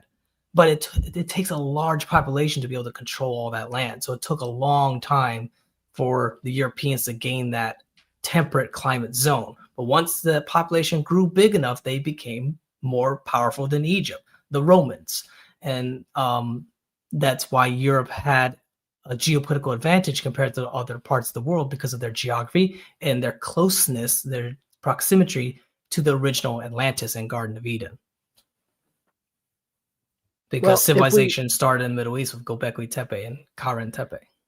If we look at the sort of corridor from the Turkey region up into the Black Sea, we see the journeys of Jason and the Argonauts going over there to get the golden fleece. And what they found is that there was a big processing center of gold over in the western part or the eastern part of the Black Sea, which is where Jason and his crew were going. So they had a link not only to ancient Egypt, but all the way up into the Caucasus. And we see today the Russian language is based off of the Greek, morphology of their alphabet. So you've got a huge Phoenicians originally, right, that through Cadmus, right? But you've got that huge Greek influence, and we see Eastern Orthodox Church up in Russia coming through that Anatolian region. So that the whole connection to up there in the Black Sea region and the Greeks, that's less talked about than the rest of the Mediterranean that they had contact with. Because most of the trade was definitely coming to Turkey and Egypt and the Palestinian region, because that's where agriculture was really being developed, was more sophisticated compared to what the Greeks, the early Greeks, meaning 700 BC. But then eventually, as they learned that those trades, they did spread up into Ukraine. Well, specifically, the Crimean region is probably where they landed. But most of them probably were still following the coastline of northern Turkey. And then some braved enough went across the Black Sea. But the majority of trade routes are not going up to Europe until the Roman periods. And for example, the metallurgy is coming through that region into Greece. So they've got not the majority of metal. The majority of the metal came from the Phoenicians, and that came from the Middle East. The Greeks were the Scythians, and the Scythian region is all the way up there in the Black Sea Caucasus regions. That's where they got a lot of their mythology from, is through the Scythian influence as well. So they've got that might have been later. Yeah. Can I ask you a question just really quick for Peter? Are we, maybe I'm putting the cart before the horse, but are we totally just eliminating like the weird metaphysical, spiritual weirdness with this story? Because I guess it has, when you really read Plato is concerned about politics. Even in the Timaeus, 90% of Timaeus is cosmological. I don't know if I can get on board with him. But like, I feel like, let's just say I'm retarded. It's not hard to do. I do believe that they had like fucking some extra, interdimensional weirdness going on. Maybe some spiritualism, some contacting of like some higher up motherfuckers. Fallen angel technology. Realm. Yeah, some shit like that. Like that's where I'm at with it. I mean, I get Plato and like all that stuff. He could be a horrible liar and making shit up too. And I could be definitely wrong. But when I think of Atlantis, even if it's Egypt or like some kind of like a sub-city of Egypt or whatever, all I think about is fallen angel technology, communicating with extraterrestrial, interdimensional, whatever type of spirits, fill in the blank, and like having some kind of like otherworldly technology. Like, you're not going to convince me they built the pyramids with fucking ropes and pulleys. You're not going to convince me that the were like slaves with whips and chains and like stuff like that. Like, you'll never convince me of that in a million years. So like enemy soldiers, not their own people. Whoever. I think they fucking levitate shit. Anyways, like if you were to say there's a spiritual aspect to this, like where are you at on it? Let me get to that slide. Go to the next slide. I think I do show a okay. Howard is saying right here, sound resonance. Yeah. Cymatics plays a big role in that. Actually go to the next slide. After that, I'll go back to them later. Next one. Let's see. Next one. JC. We'll go back. We're not gonna even get to it. Okay, so I love this painting. Okay, so this is kind of a symbolic reference by this artist trying to describe the Timaeus and trying to describe the cosmological world. So yes, Plato is definitely influenced by a spiritual world, but Plato had a little bit more of an atheistic perspective on the cosmology. So he did believe as above, so below. He believed that basically the idea, whatever you bind on earth is bound in heaven, and the gods will influence geopolitics. So when the supermassive volcano goes boom, they believe possibility that the gods may have caused the volcano to go boom. Now, did the actual UAPs make the volcano go boom? Probably not. The UAPs were probably just sitting around watching, as the Bible says. They're the watchers. When it comes to actual supernatural interventions into history, if you go back a slide. You know what I was just thinking though, like real quick. Sure. Wasn't it like Marsilio Ficino kind of translating Plato that spurred like the Renaissance, kind of? I Was mean, you he an can't say the Italian motherfucker guy? wasn't. Yeah, you can't say the motherfucker wasn't spiritual if we owe the fucking Renaissance. to this. Yeah. I Yeah, mean, there's definite influence. Like a lot of Christians really give honor to Plato on the I mean, we cosmology of wouldn't the have idea Neoplatonism either. of if it God was and angels Plato. and gods. Yeah. But That- again, ultimately at the end of Timaeus, he goes back to saying all this cosmological BS. I mean, not BS, but all this stuff about cosmology. And then he simplifies and say, well, let's go back to talk about war. And it's all just a reference to the war because the Persians were the big bad guy and they're bad. Okay. So he wanted to take all this spiritual stuff and say we need to fight against the Persians, basically. So we go back a slide to actual understanding of supernatural entities. Go back one slide. I'll kind of explain. I think 2 slides maybe. Okay, so this is where this may have nothing to. I'm sorry. Go back. Go forward. I think. Oh, go forward. I'm sorry. Okay, this is. Oh, go back. it's that one. There we go. Okay, so this is where this may have nothing to really do of Plato's perspective, but more of our perspective, because now we do have an anthropological understanding of our past. We do have an understanding that there are lots of evidence of hominids, dozens of bones, hundreds, if not thousands, and more is being found. And something did change in us. And scientists are arguing, anthropologists saying there's something changed with the FOXP2 gene and the NOVA gene in our brain related to language, and the vocal cord larynx elongated and changed its form slightly. And then there's the mutation for us to be able to handle milk for lactose, and that happened around 10,000 years ago. And then there's mutation of the chin. So every hominid that we find that, like Michael talks about, you always want to say, oh, what if these hominids were advanced? No, they're archaic. We can tell clearly by the anatomy. And that's it shows that there's something mutating in us. The question is, can UAPs do small, discrete interventions at the molecular biological level? I would say as a Catholic, I would not rule that out, but it's going to be very discrete.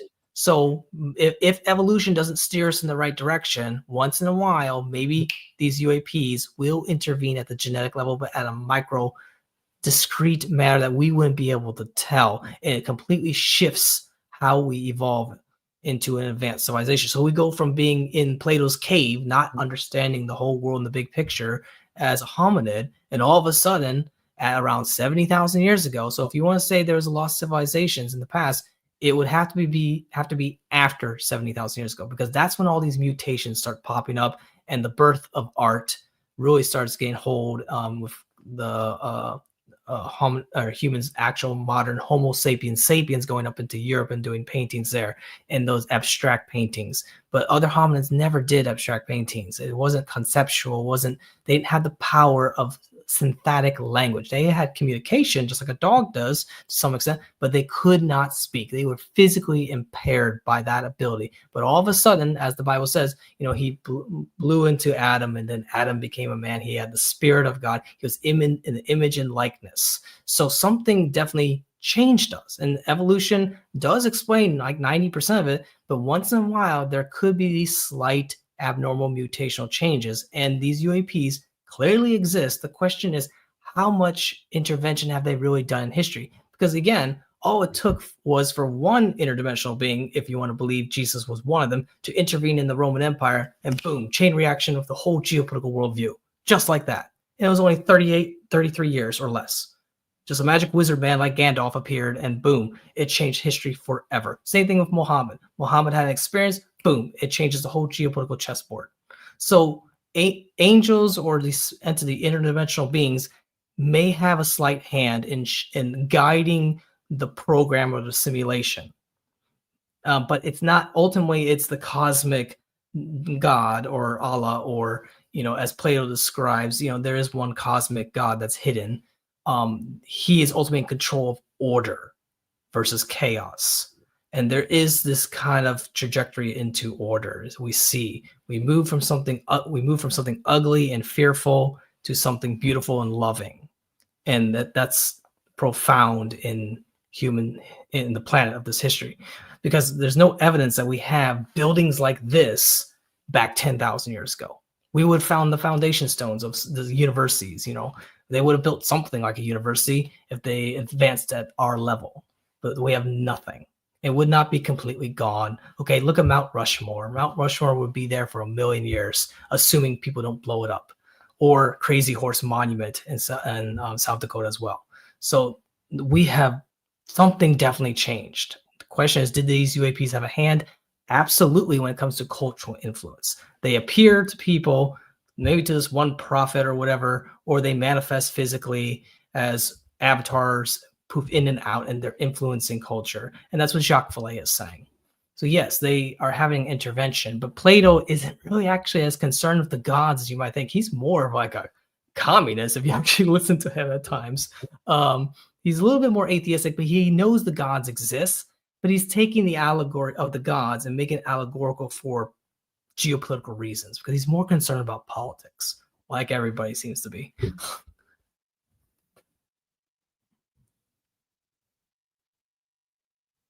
Sorry, I was muted. Do you want me to go on? Sorry, that was a big rant. No, you're good. So if you go back to the David Miano slide, let me go back one more, or just kind of skip around so you can go back one more, I guess. Okay, so this is where I'm going to call out, these two not archaeologists, but historian and archaeologists. I respect Dr. David Miano. Oops, what happened to my earbuds? And Flint Dibble to some degree. Okay, I've reached out to them. Miano is aware of me, but he's ignoring me. He's giving me the silent treatment, but he's aware, and he would probably be open to the hypothesis of Egypt being an influence on Atlantis because of authors or researchers like J. Gwen Griffiths of Oxford University, who's the first to propose it. But he's presenting this to his audience. He's intentionally ignoring it. He's not bringing up the connection between Egypt and the Hittites and the Persians, which would fit with the mainstream archaeological record, other than maybe shifting the Bronze Age collapse to the Middle Bronze Age instead of the earlier or late Bronze Age. Getting confused, like the earlier Bronze Age at 1,200 BC versus 1,600 BC. So that's where I'm open to the possibility that dates are off by a few hundred years at the most. But Flint Dibble and Miano are still focused more on fighting back against more the New Age perspective and not really presenting an actual rational perspective on Atlantis, because they are more liberal and they understand that Atlantis does have connections with the Nazis. Okay, Nazis wanted to take Atlantis and make it their own story, just as Eric von Daniken and Zachariah Sitchin are making things bigger than it really needs to be. They're trying to fit to their national politics. Again, it's political. Things become political even in archaeology and science. And Plato was very political. He wrote the story because he hated the Persians, because they wiped out Athens. So naturally that he's writing these stories to figure out, should we be like the old world or we could be something new? And I would tell Dr. Miano and Dr. Flint Dibble that, yeah, Atlantis is real, but you just need to present these other researchers that you're ignoring, like J. Gwen Griffiths is probably number one, J.G. Bennett, Ulf Richter of Schwabenheim, Germany, and many others. And they're all mostly from Europe. And they figured out this, but they're in other languages, and you have to find the English translations of their work to be able to figure out what they're arguing, which is a lot logical and rational. That even Graham Hancock is starting to shift. He's saying, okay, I understand Atlantis to me is more of a concept for a lost civilization in the Ice Age. And I'm not ruling out there might be another sort of civilization in the Ice Age at the level of Kara Tepe, Göbekli Tepe, another one of those somewhere in the Middle East, or maybe even along the equator zone, as Graham is arguing, is probably where that lost civilization would be. I agree. There's a chance of that. But did they reach the level of Rome and Egypt? Absolutely not. We would have found those megalithic statues at that level, but we don't see it. So Miano and Flint's right. There's no evidence, of transfer of certain types of plants like apples or corn. There's no evidence of glass. Glass wasn't really invented until later periods after the Bronze Age. There was some glass the Egyptians had in the Hittites, but not near at the level until later periods. So glass, we should be able to find glass. You could break down glass, but there'd still be shards. You could tell it would be manufactured. But we've never found any glass in any burial mound ever, other than natural glass. like ones found in Egypt, actually, produced from asteroids millions of years ago. Or iron, like we should be able to find some kind of iron pick would have survived by now, or the fact that all the oil wells are not depleted. There's still abundant amounts of oil. And if you want to show that oil has been depleted, you have to be able to say that there's like no easy oil to extract. But there's plenty of easy oil, which indicates that there was never any advanced civilization within the past 30 million years. Now, 55 million years ago, now we can argue there's a chance there could have been a lost civilization. Or, if you want to expand beyond that. Out of place artifacts. So you've got in coal deposits in West Virginia, they've got, little trinkets and metal that seems to be from a completely different civilization. We're talking. I was going to mention that 30 headless. million years ago. Yep. This was I was going to mention Does it look that. like a sword? Does it look like a sword? Back to the lost continent of Mu and Lemuria. I would need to see those pictures. I've looked at the pick, so-called pick in Texas, that that's even Joe Christians would argue is petrified, and I've seen it personally. And there's different types of petrification, but we need to see very clear evidence for something massive, a massive claim like that. And the only thing we have is the Pleistocene Eocene thermal map. Yeah, but I mean, as a Catholic, you can understand this. I mean, show me evidence of like half of the shit in the Bible, right? But we all believe it. That's the faith aspect of it. I mean, where's Jesus's bones and like whatever? It's like this is the Plato's faith bones? aspect. Yeah, but there's a lot of writings like, that back up you Jesus. cannot. But you cannot. So it takes people like me who might be totally over the fence and crazy, and people like you who are more historical to meet in the middle, and there could be truth somewhere in there.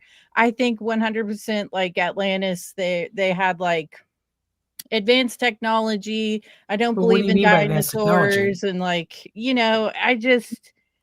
I think, there could be multiple things that are true at the same time. I don't think you have to necessarily find evidence of Atlantis for it to have existed. It may just have existed in a different state. I don't think so, because I mean, people believe in Santa Claus and shit like that, and they have no evidence of that. Kids. So I mean, well, you wouldn't have much of a Bible to go by if you don't want to. If you need evidence, well, there's a lot of things in the Bible. Saying. That's it's what the I'm Bible saying. that influenced Plato. Not the Bible, but the ancient scrolls the Hebrews wrote, because the Hebrews carbon dated scrolls are right around the same time as the Greek scrolls. I wonder why, because they're talking with each other. And it's the same thing with the dinosaurs, I mean, they present to us this evidence and they draw these pictures up for us, but dinosaurs really were never really mentioned. I mean, large lizards were mentioned, dragons more so, big birds maybe, right? Well, the original motif of the dragon was a serpent. There was the word Leviathan derives from a snake or a whale. There's two debates whether it's referring to whales or a snake, because in Egypt, what do we find? We literally find ancient whale bones on the surface. So when people, Berber tribes ran across that, they say, hey, that's a Leviathan, because they literally saw a giant bone that's 50 feet long, or the spine of it. So that's where they're getting that from. The fact that we have that exposed whale bone, well, some type of ancient whale that's like 50 million years ago. The Leviathan, that's evidence. Many different ancient creatures from many different cultures. But but the problem is you're not going to have evidence for all of them. Yes, because the conflation is, the gods' avatars versus actual animals. So when you say Bigfoot or werewolves, do they exist? Catholics, okay, real Catholics that look into this, absolutely. Bigfoot is real. But it's not an evolutionary creature born from nature. It's just an avatar of an angel or a demon. They can change from a werewolf to a Bigfoot to a gray instantaneously. That's the nature of the gods. This is where Dr. Miano and Flint Dibble don't understand that the conservation of matter can be broken. That law in physics is going to change as UAP disclosure is revealed to people. And Big Brother, the military, the Pentagon, the intelligence agencies are holding everyone's hand right now, so they don't scare the children. We are the children. So the Pentagon is absolutely aware of these entities. Yeah, I'm 100%. And I'm a Christian, by the way. I'm just saying sometimes you don't need evidence for shit to be real. And I don't believe necessarily in dinosaurs. Okay, there might have been some serpentine creature or something, some shit like that. But there's lots of bones of dinosaurs. Yeah, there's a lots of lies But were that they they? tell us too. You But, know, I mean, were they bones of dinosaurs? I mean, you know, there's talk of giants in the past, but where are the giant bones? You know, Okay, there's here again, the dragons in giants? people's cultures. You know, there's The dragons Nephilim? in the Chinese cultures, and I mean, you can say Nephilim. There's giants in every culture as well. They go by different names. You know, but you know, you're coming at it specifically, from you know, one kind of perspective, and I get that. But do you literally believe there are giants? Like in the sense that we should be able to find a 12-foot skeleton? 1000%, yes, dude, absolutely. Skeletons. I have It's talked been with people. I've made 1,000,000%. YouTube videos about this, and I know Chuck from CF Apps, the YouTuber that died a couple years ago, he digged into all this. And yes, there are definitely legends about tall Native Americans, and we have archaeological evidence of some Native Americans reaching about 6 to 7 feet. That's not abnormal, really. It's an oddity, but there are 7 feet tall people today. But in the Bible, specifically, people are correlating the Native American legends with the Bible. In reality, they're not the same. Again, you're putting the locale of the Bible into the New World, which has nothing to do with the Old World Bible. They have In reality, old the world giants as Nephilim well. is a reference to the Egyptians and the Hittites. Og of Bashan, so when they see the Og of megalithic Bashan was statues, Og of Bashan was a giant that they still have his burial mound in Israel that they go to. Og of Bashan is one, but they've got several other Canaanite I've heard of giants that, yeah. in the region. So it's but we not need their full necessarily skeletons. right. What We I'm have saying is hominids they're all over the place. recording Where them. are these giants? And they're the also problem. recording them in the New World. You've got George Washington that mentions pulling out giant skeletons. You've got Abraham Lincoln that mentions all of the giant skeletons in the mounds. You've got But so how much of that evidence is in the- exaggerated over time? Because these are newspaper articles. we don't know how One long person we've been says lied to. this at 8 feet, someone then changes, say, oh, actually it was 10 feet. So Right. I We talked can to someone see- in Indiana and they couldn't get the dimensions right. They said, "Oh, this We- lady thinks it's all a 10-foot." I'm like, "Is that the size of the burial or is that the size of the skeleton?" He said, "I think it was the size of the skeleton." Or we it could could have see been the burial. massive displays of losing the bones by the Smithsonian Institute over and over and over again. Whenever government you submit institute. stuff to them, They wanna right? Government hide institutions are trying. Well, I don't know why, but I'm telling you that's what they've done. They've done it over and over again, and we've got a problem in Curacao right now. They're Someone would have trying leaked it to out by now. confiscate Like- the bones of a giant that's in a museum in Curacao right now because the Curacao Islands they were referred to by Magellan as the giant islands. Now Magellan says that he met these giants in person, as well as the people who go down to Patagonia who said that they met giants in person too. So we've got all of these different sources from all of These the Yeah, ancient I'm with you. stories I'm of all with these you. tribes that talk about But meeting again, these just like giants. Plato's Atlantis, the translations may shift slightly over time, so there might be misunderstandings. None of these on what tribes they knew actually each said. other, though. Right. I've- All I've of these talked- tribes were different. They didn't know each other. And they talk about the proportions of the giants being not that of people with gigantism. They are specifically making that claim that it's different from people with gigantism, which they understood. So for them to all be saying that and then watching the malfeasance of the Smithsonian Institute as well as other government entities, it's really hard to conclude that it's not a massive conspiracy to cover up this part of us that now we know nothing about. Maybe it's Yeah, just I like agree. the aliens and stuff. They're covering it up just like the aliens are covering Well, they've tried, you know. it. But There's no doubt if they've the tried. aliens are That's- really just interdimensional beings, it's the interdimensional beings that are actually covering themselves up. The Pentagon has no control over the gods. If the gods want to Right. appear just like that, they could do it, but they're not. So they're being discreet, sneaky, and deceptive at times. So is it possible that they could mutate some humans to produce a few outlier giants 7 to 8 feet tall? Sure. I think there's something definitely weird in Karantepe. There's definitely a reference to 6 fingers, 8 fingers, and some with 4 fingers. I don't know what's up with that. The current hypothesis is that maybe it symbolizes their rank based off the number of fingers. A little odd. I'm not sure yet. Hopefully we find some actual writing or petroglyphs that come out of Göbekli Tepe and Karen Tepe, but there's something weird there. And the Bible does reference this polydactylism. So the question is there some tradition being passed down from Karen Tepe and Göbekli Tepe into the biblical records with the reference to polydactylism? Possibly, I wouldn't rule out the possibility that UAPs could mutate a few humans, but it would just be some outliers, a mutation born and then it dies, but it's not persistent where we could see it everywhere. Because some construction worker would have dug it up by now, take a picture and post it on Instagram. We do have lots of six-fingered handprints from around the American Southwest, including some. Yeah, there's something to that. So there is this. But polydactylism is something possible. Yeah, right. I'm not ruling it is something possible, and if it's related to the giants as well, those are two big glaring coincidences that we need to start taking more seriously, because I think the institutions that are investigating this are not. They're not investigating. I think that there are many depictions in hieroglyphics of giants too. That I mean, if we're talking about Egypt, there's some fucking hieroglyphics you might want to check out, because there's some giants up in that bitch. But I also don't believe in evolution. You can't take the art too seriously though, because art is symbolic at times. Yeah, no, because sometimes a giant symbolizes the power of the pharaoh, not a literal giant. Yeah, but I mean, some of them might be a metaphor. Some of them might be like real shit. But it could be both. Also, what did you say, Jules? I said it could be both. Maybe it could be both. There's not much evidence. Well, right.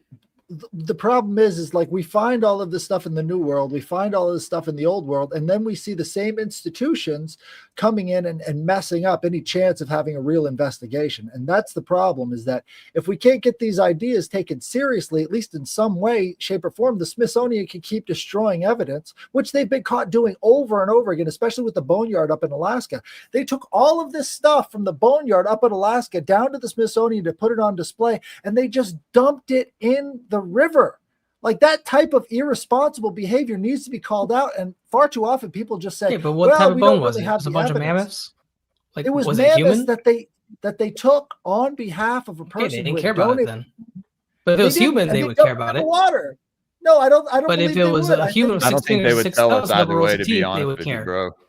It's the same thing. It's the Cosmos Club and the Smithsonian Institute working together to keep down certain aspects of society. And we have the Cosmos Club pamphlets and the things that they wrote about saying we need to keep certain truths from the general public. These are the founders of the Smithsonian Institute writing that in the Cosmos Club. This is very important stuff that now we have huge chunks of our own history missing because of the elites that were mismanaging all of this evidence, and they're still doing it to this day, and it's really irresponsible for us. I think you're letting your political attitude dictate reality here. It is very political. Well, that's the problem. It may not be. They're constantly looking at us. Not everything is a conspiracy. Flint Dibble, for instance, Flint Dibble looks at us like we're children, and having that perspective from these institutions looking at us like we don't know what we're talking about all the time is so tiring. We're all fatigued by it.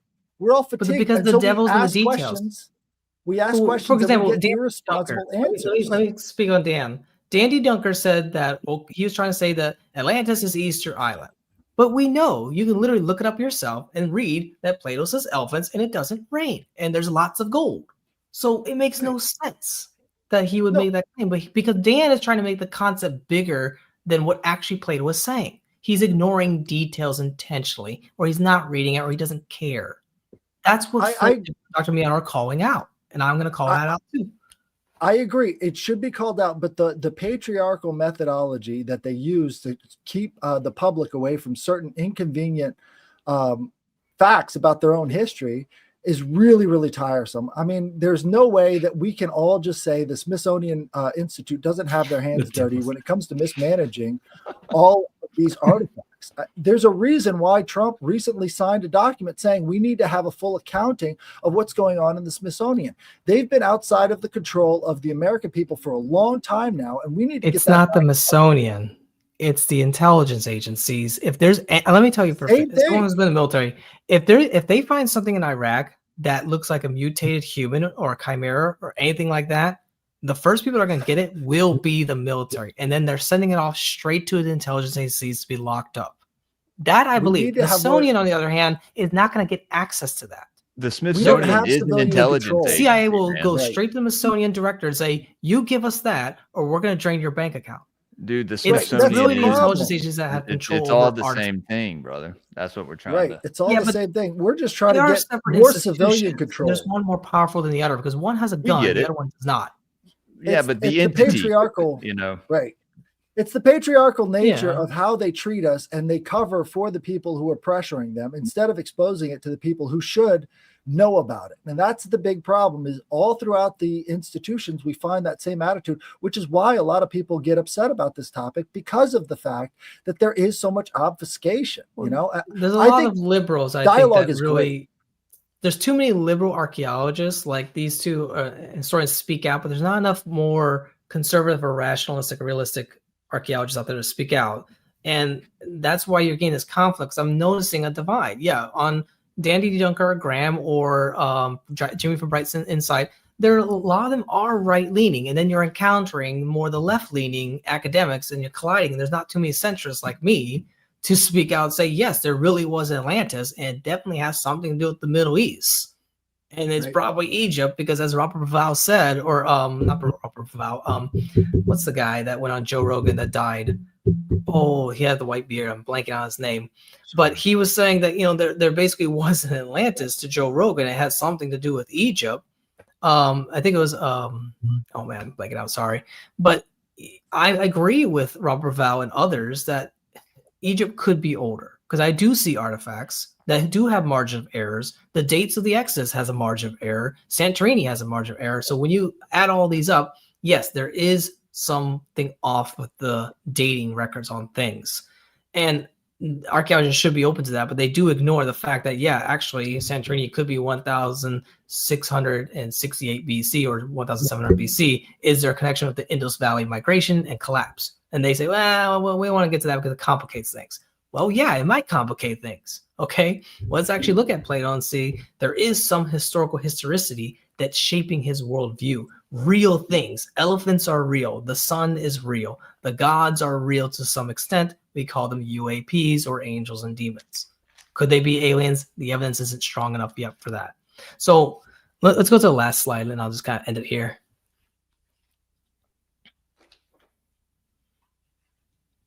Let's see. Yeah. So, for example, I'm definitely open to the possibility of something even more macro than the story of Plato's Atlantis. Like, could there have been a lost civilization at 55 million years ago? Yes, Dr. Flint Dibble and Miano should be open to that possibility, because when you're going back 55 million years ago, now entropy has enough time to completely alter things. Oil would be replenished, so it wouldn't be just depleted. It takes about 30 to 50 million years for that to be replenished. So there's a possibility. Mount Rushmore would be completely gone. Okay. Crazy Horse Monument as well. So yeah, things could completely erode by that time scale, but not just within the past 12,000, 15,000 years. No, or even 100,000 years. Mount Rushmore would still exist 200,000 years from now. It would be hard to notice it, but you could see some stylistic carving on it. But if you want to even go bigger, you could say even the pre-Carnian Peluvian event 230 million years ago, a massive extinction event, could have completely wiped off a civilization. A massive rain event that happened there, but it has nothing to do with any biblical stories, Plato stories, nothing at all, completely disconnected. Same thing with Venus. There's a real possibility that Venus could have been just like Earth, more so than Mars, because the sun was smaller, and then it was more in the habitable zone, and Venus may have actually had a moon. And the hypothesis is that moon may have been Mercury. If that's the case, there's a high probability Venus would have had a civilization, because they now have detected, according to the Japanese space agency, that they found granite. They detect the chemical signature of granite and phosphine. So it's looking very likely there's a possibility that, if Venus has a civilization, now what does that mean with the whole aspect of religion and the supernatural and paranormal things? Because it shows that, this idea of Jesus, like, is he an avatar? What do we mean by avatar? Is he the debate on whether he's an interdimensional being? How many Jesuses have there been? Or is there different angels or interdimensional beings for every planet, but they're not the same being? So this does have a theological implication in the long run, which I'm open to. But we got to wait until they send those satellites back to Venus, which Japan, Russia are going to do in the 2030s. It's going to change the conversation big time in the late 2030s, I would say. And I would definitely be open. Like C.S. Lewis was open to the possibility that Venus could have had a lost civilization. And now, okay, it wasn't going to be within our timeline, but hundreds of millions of years ago. Because right now, NASA's only found about 12 out of 6,000 exoplanets may be considered super habitable, but that only means it has plants. Doesn't mean it has a civilization, because our civilization is like a blip in time on Earth. So it's hard to line up space and time. Venus is so close to us, but they're separated by time. So there really are probably extraterrestrials, but they're probably stuck on their Garden of Eden just as we are. And that's the sad reality, probably.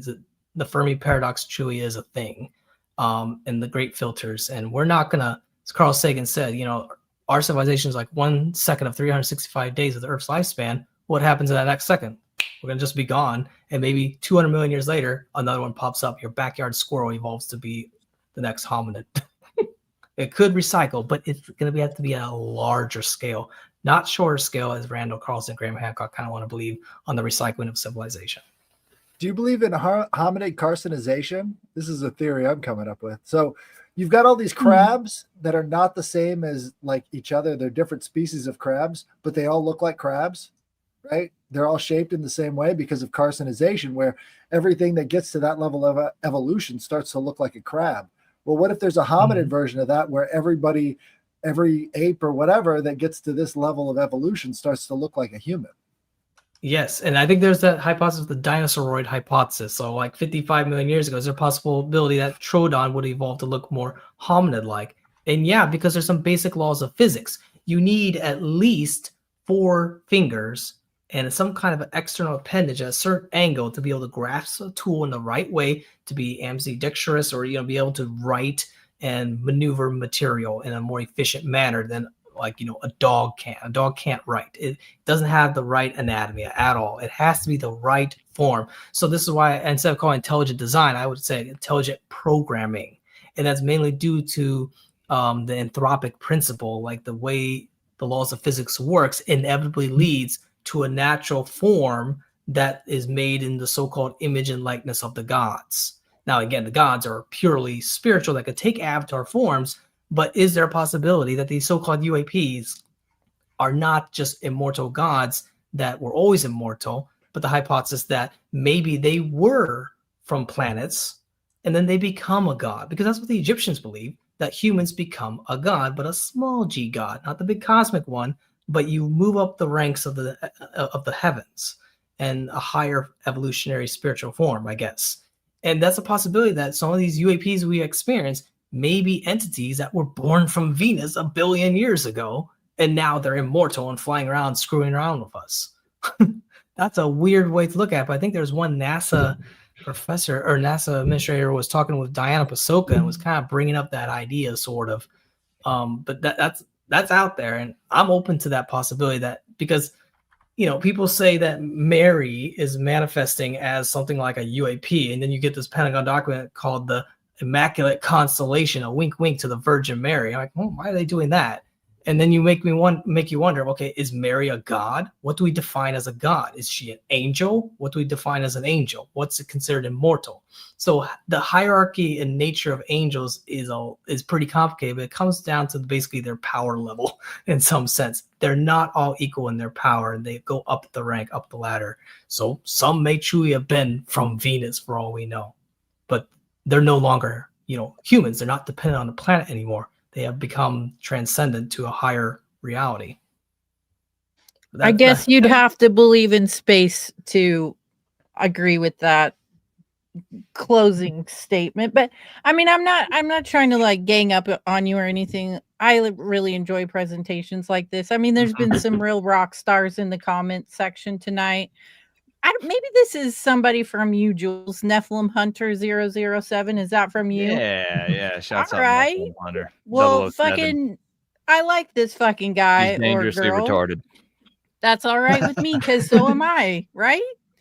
But yeah, hey, I'm retarded at math, so I think multiple things could be true at the same time. This is really interesting. I do still think that Atlantis could possibly have existed at one time. Maybe it's advanced civilization, maybe it wasn't, but it's I would say definitely Egypt was pretty interesting. advanced relative to the Greeks and the Romans. I mean, Yeah, I'm not but really I no. mean, They built giant pyramids. yeah, that's the thing though that you and I schism on is I think like they had some help, like not ropes and pulleys and shit like that, but like levitation and Sound resonance. sound But it resonance, depends stuff if- like that. But what if the gods don't give you that power? We don't know how much power these But what if they instrumental beings do? might actually give us. They might say, "Go ahead and slave away and use ropes and pulleys. We're not going to help you." Why should they care? What if someone figured it out, or I don't know, what if they were passed down this knowledge in a download or a vision or a dream, Right. maybe? Again, it all Something, depends something. on the gods. What if the gods created the pyramid? What- You know, there's those theories as well. Yeah, Like I said, there's lots of theory, evidence you to know, say that. but I'm open to the possibility. Like there's someone on Twitter named Third Eye Seeks, and Third Eye Seeks and I are kind of. I don't know if you guys know him, but he goes around last year and talks about how the pyramids are kind of built and the possibility that they had to use more advanced levers and cranes and pulleys at the level of Rome or Persia. So, and that some of that knowledge was lost and then rediscovered by the Romans and the Persians. So they actually were a little bit more advanced because the technologies and the techniques they would have used would have been very similar to how they built the cathedrals of Europe. So how the Masons built that is probably what they've learned from how the Egyptians built their temples. So they probably had cranes, they had pulleys and levers, but in a complicated form. So if you look up, for example, the image of the Cleopatra's Needle in Central Park that the Freemasons had moved, they had this giant scaffolding, not levitating, but suspending it in a fulcrum, the whole obelisk. And they could tilt it with ropes and different pulleys, and they used metal, of course, and horses, hundreds of horses. And it was a complicated thing. And they did it. And then the Vatican did the same thing, and the column in St. Petersburg did the same thing. But it was a complicated system. It wasn't just a bunch of people pulling with ropes. No, they had to develop an architectural scaffolding system with mechanical advantages to be able to move this whole thing, even wheels. So, yeah, I think the Egyptians had more. Yes, exactly. The Egyptians could Is that a real picture? Just like that. That's a Oh real my God! that a Oh no, real well, no, that's Stop it. That's that what is I'm a thinking. that's not the original picture. That's a scan. Looks It like is. a rescan. That's the original picture that they scanned, but That's a is that a real drawing. picture? But yeah, See, no, it looks like the people in the foreground. This is 1881, I believe. It looks like the people in the foreground. No, that's definitely a drawing, but yeah, this is this how was they a say redrawing of that moved. picture. Yeah, there's another one. But there's a This column was- in Alexandria too. You could look up that. But a lot of them are drawings, yes. But because they Right. didn't have photography back then, so sure. Or they might because draw it didn't first. fucking happen that way. And they had to draw some shit up to make you think that they built it when they fucking didn't build it at all. Anyways, But they did. that's How another else would they have moved podcast. it? They That's moved what I'm dozens saying, of dude. obelisks. You got it.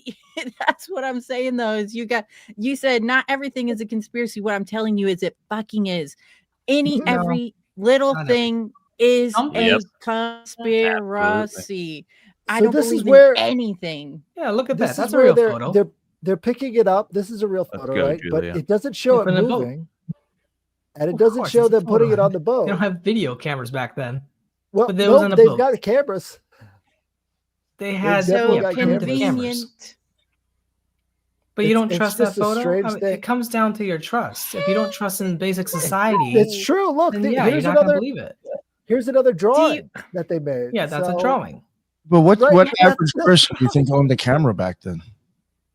Yeah, there weren't that many cameras back then, of course. So That's you what have to be a little bit logical. The and elite accept people that. owned cameras, right? Here's Yeah. a drawing. So Here's a drawing, right? So You we get guys the all a bunch of drawings communists, the elites. no, we just a you little know, bit. describe just what, very- what we see Now, in our lived here's- There are experience. some conspiracies. UAPs definitely have been hidden from us intentionally. Here's And a it's picture. understandable, I think, to some degree. Well, here's a See- picture, right? That see, looks now- like an Yeah, inflatable that's a real device. picture, I think. Now, you know what's funny is that you think that some of the stuff we think is silly, but I actually think that you listening to Lou Elizondo is fucking ridiculous. Yeah. That It's guy's not just Lou. scam artist. He wasn't even in the know until someone in That guy's in the nothing, deep man. He's state a went to fucking him. scam artist. I Yeah, a don't lot of think so. those guys, man. they've been What about David compromised. Grush? They're cooked. What about the I think 4 it's Air funny Force that you pilots? actually man. They're think all any in of on those it. motherfuckers in that UAP shit. I mean, would they allow them to speak if they weren't in on it, man? I mean, look at history. You're Look at correct. what we've So, seen in the What's his past. name? Greer This is or no whatever. different. Not, You know? Greer, yeah. you Greer guys was are very close. heavily You watch tied It's in. another fucking shill too, dude. Come on. Yeah, he was very closely tied into the Clinton administration. Like all of his I agree. stuff from back in the 90s were very close to the government, and that was his message. It seems really ridiculous now looking back. The whole UAP topic, it's definitely a top-down approach. It's the people at the very top who want to disclose it. It started under the Obama administration. Obama must have signed something to give the Geospatial Intelligence Agency clearance to begin the process, because it's that institution that holds the servers that have the classified videos from the 80s and the 90s and so forth. So sure, I agree. It's definitely top down. All these officers, they cannot publicly speak without permission from their superiors. I agree. But yes, it's from the top down because the Pentagon knows they can't control the phenomenon. What happens if the phenomenon does do something that's ontological, like in 2011 over the Dome of the Rock in Jerusalem? That was a real event. And Fox News just kind of showed the wrong video, and CNN just, it's probably just something fake. But there are 5 different angles of that shot in 2011. Something happened over there. And after that now event, we can all of a agree sudden, on that. I think so too. I think that was some real shit. yeah, the Obama administration said, okay, maybe we should begin the process of disclosure because we can't hide the phenomenon, because the phenomenon is going to people like me. And there's now, in my case, I didn't get on video because the phenomenon happened to be too sneaky and clever and realized I wanted to get on video and wouldn't let me. Sounds like an excuse, but these entities are very sneaky, very deceptive, and they're very powerful relative to us. So yeah, it's very hard to prove the existence of interdimensional beings, but we now have cameras for the first time ever on this planet in the past 100 years, and they're starting to appear. The veil is lifting. I think the Pentagon has to prepare for that. It's not just the Pentagon, it's Japan. I think these people that run the Pentagon have been channeling these beings. In the early periods, maybe, but they realize they can't control them. Well, the Nazis tried it, and they failed. Well, the Nazis got screwed by the jinn. Yeah, it's not just the Nazis. So it's every you would say political organization or who has power at the time.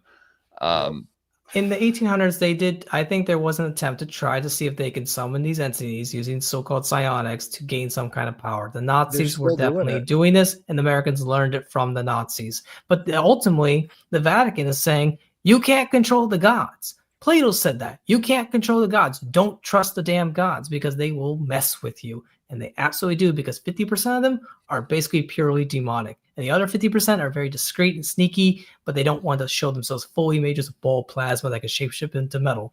But I talk about this on Rebirth's channel a lot. We have a whole 2 hours of this, so you guys can check that out on Rebirth's channel.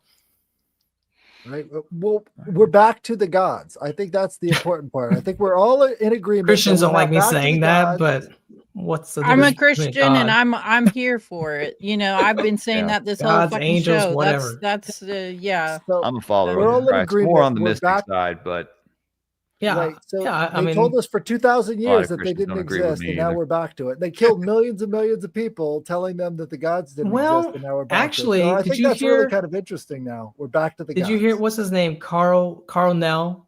Carl Nell spoke at the Salt Conference. He basically said it's not really a discovery. It's more like a rediscovery of these entities. He didn't call them gods. He's trying to avoid religious terminology intentionally. But he's saying it wouldn't be that shocking for the average Christian or Muslim or even Buddhist, because they believed in this stuff. Because back in the old days, summoning the gods for warfare was a common thing.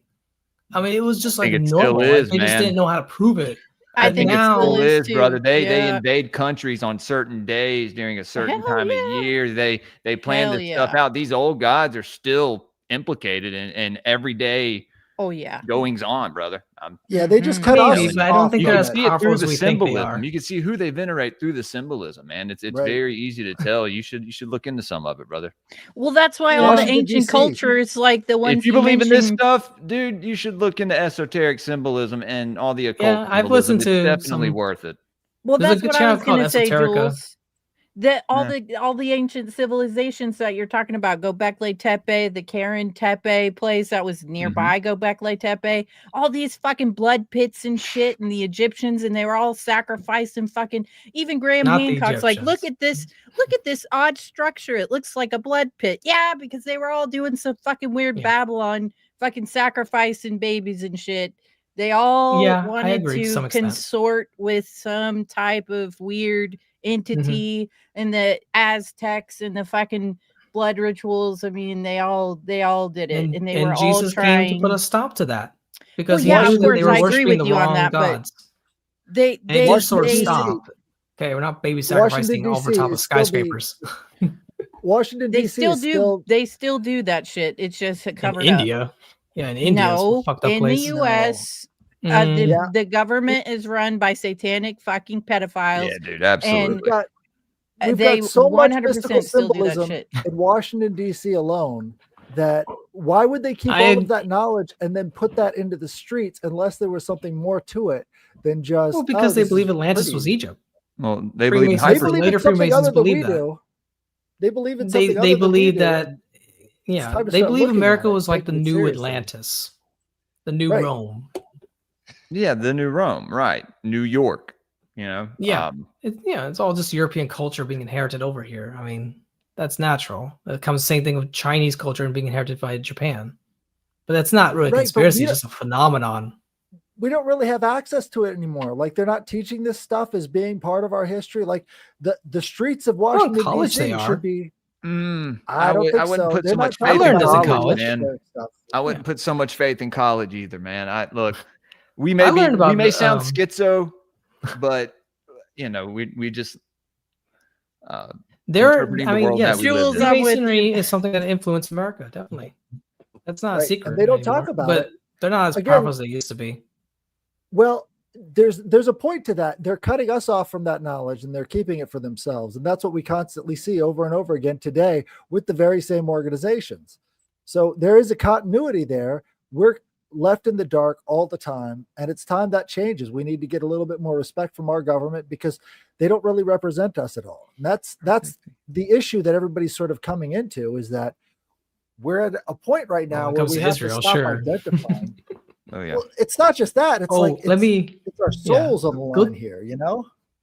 We have to resist when it comes to the whole Atlantis war, in some sense, it hasn't really ended because it's still being invoked with Israel, because Israel is basically influenced by the Greek civilization, and they're sort of taking over the original Atlantean world, and there's still a collision there. But it's not conspiratorial in the sense, it's more geopolitical, because the geography is so shitty, it forces wars. If you had open land like in the Midwest, you can force your way a lot faster and unify that region if you have horses. I mean, that's why the Native Americans couldn't conquer or fight back, because they didn't have enough horses. They didn't have enough guns. They didn't have a big enough population. They're wiped out by a disease, so they lost. And that's because of geography. Ultimately, it comes down to the landscape and geography that dictates which civilization can be more powerful than another. That's why China is going to be very powerful, because they got 1 billion people, because it comes down to the law of natural selection, survival of the fittest. It's power politics ultimately. And I learned that at the University of Iowa. And it sucks that, Israel basically wants to genocidally murder people out so they can gain more strategic real estate to put their hotels on. It's sad, but that's the sad reality. But it comes down to land.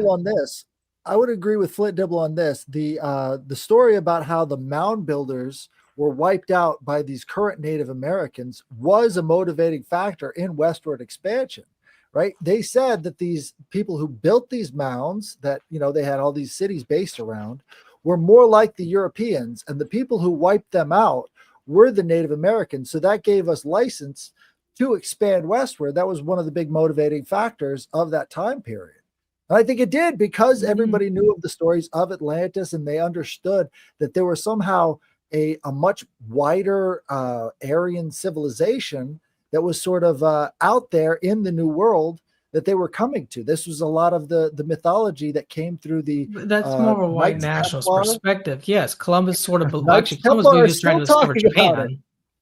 Right, with the Knights Templar, who are re-emerging as a factor now in all of this discussion around anthropology.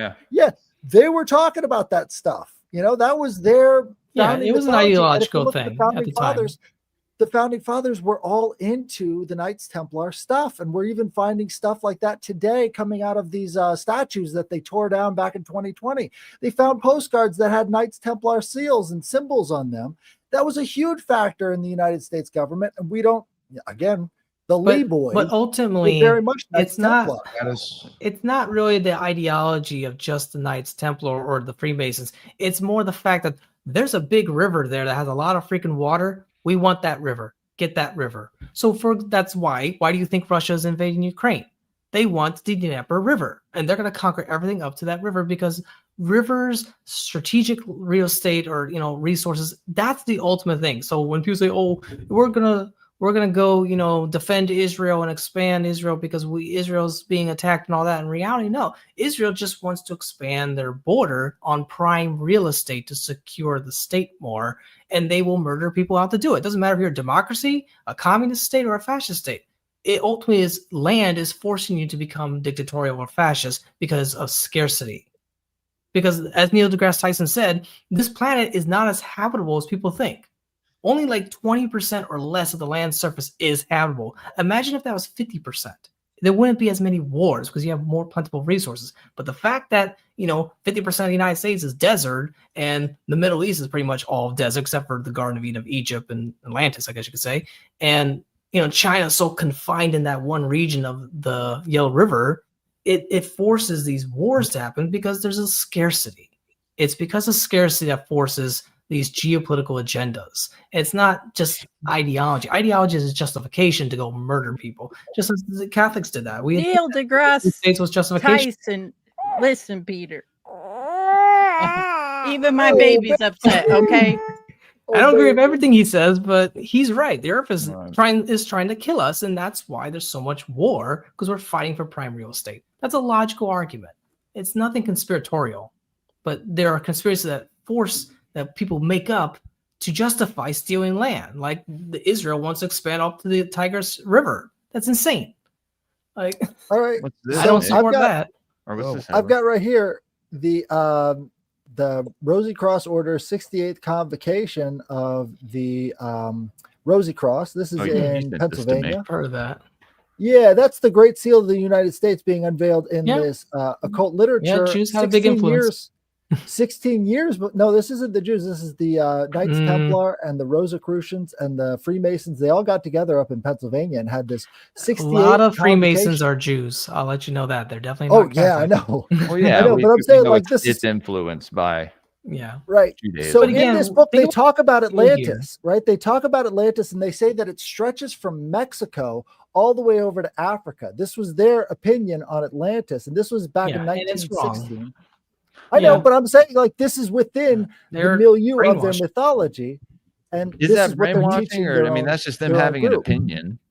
No, it's like the Israel thinks that they're the chosen people of God. Well, the real chosen people were the Egyptians, and the early Jews were Egyptians, and they weren't, Ukrainians and Russians, that moved to Israel. Like, people will use ideologies and shapeshift it to manipulate geopolitical gains. Absolutely. So America, because of Christopher Columbus naming the first islands the Antilles, the Masons started to believe that America basically was Atlantis. But then that shifted as the nations down. They said, well, maybe it's in the little Atlantic Ocean.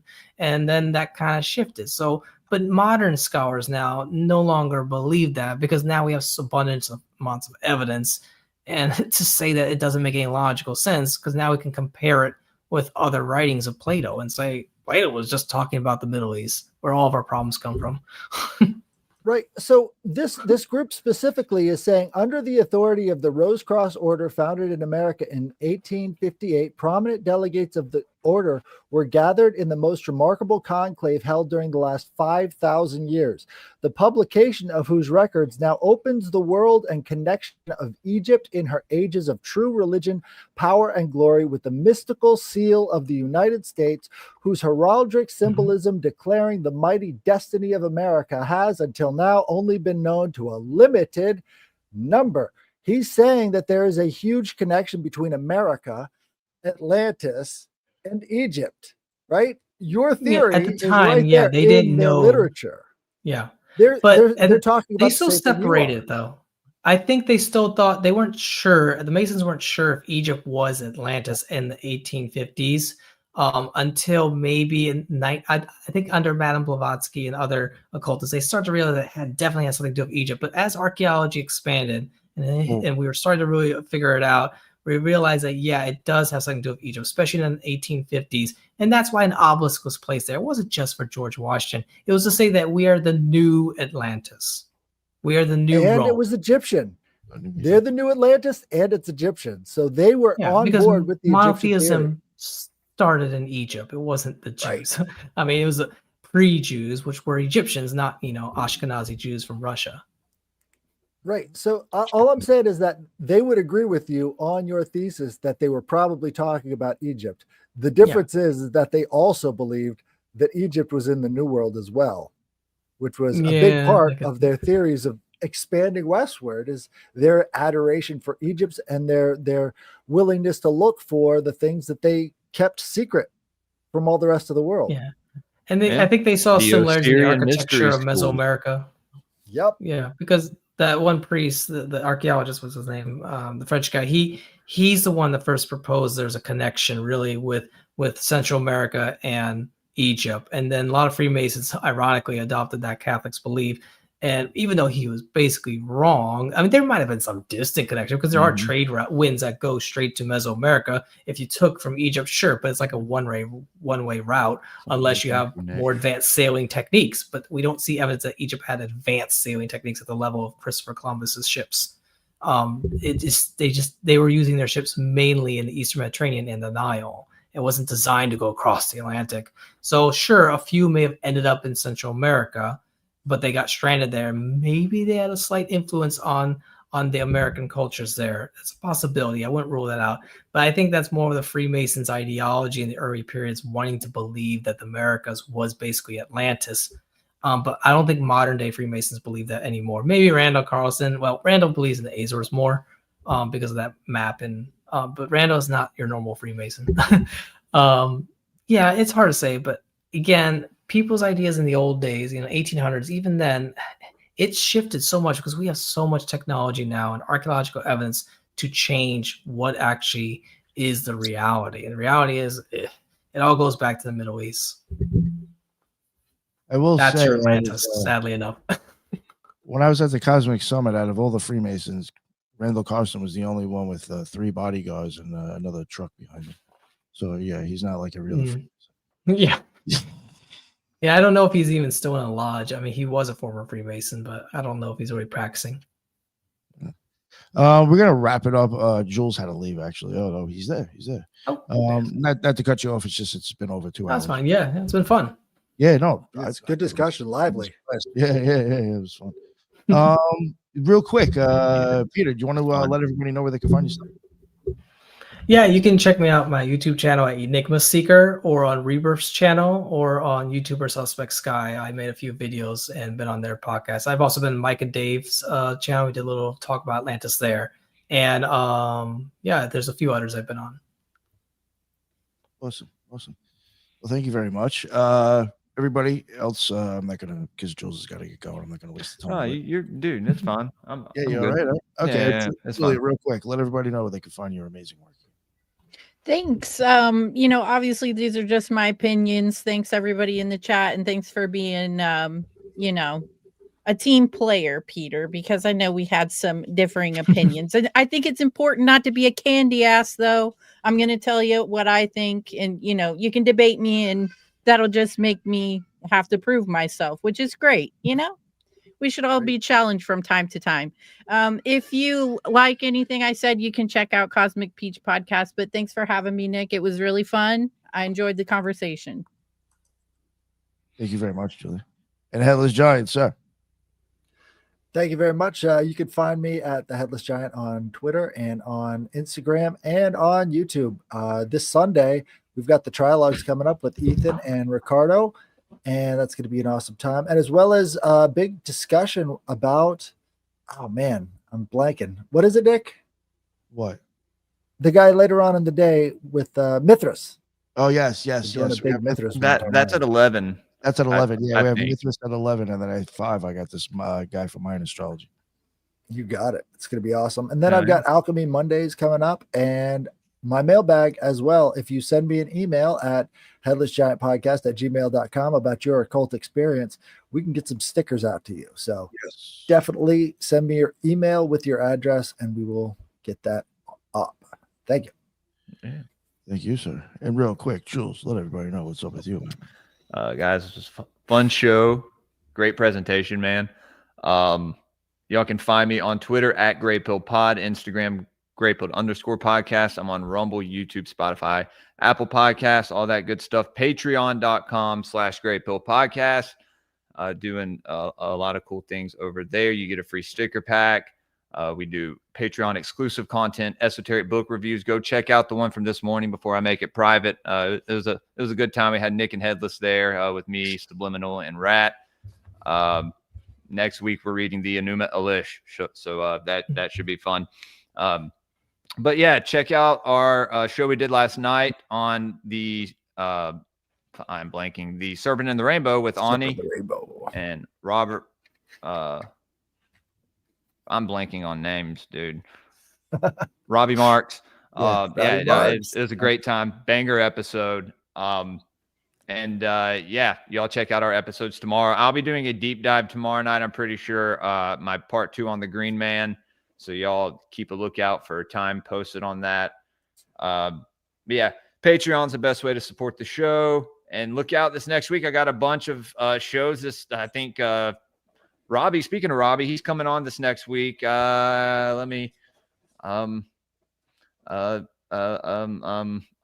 Wednesday. Him and Doc both book Wednesday night, so I'm gonna have to work that out somehow. So one of them will be Wednesday night, maybe the other one Monday, or I don't know. I have to get at them tomorrow. And then Dana from Rotting Jewels will be on Thursday. So that's going to be a banger. And me and Headless have our Rustic Gods episode that we'll be doing this week, probably next weekend, since we're so busy this weekend. So y'all stay tuned for that. But until next time, everybody, this was a great episode. All right. Again, thank you guys. Oh, yeah. Yeah, thank you all, and thank you everybody in the chat. I appreciate it. There was a lot of comments on everybody's channel over there. I was stuck in the chat actually at one point. So thank you all very much. There's definitely some stuff in there. Definitely check out. And again, thank you all for coming on the show. I really appreciate everybody making the time for it. And that is the end of another Occult Rejects. And until the next one tomorrow, everybody be well. Later.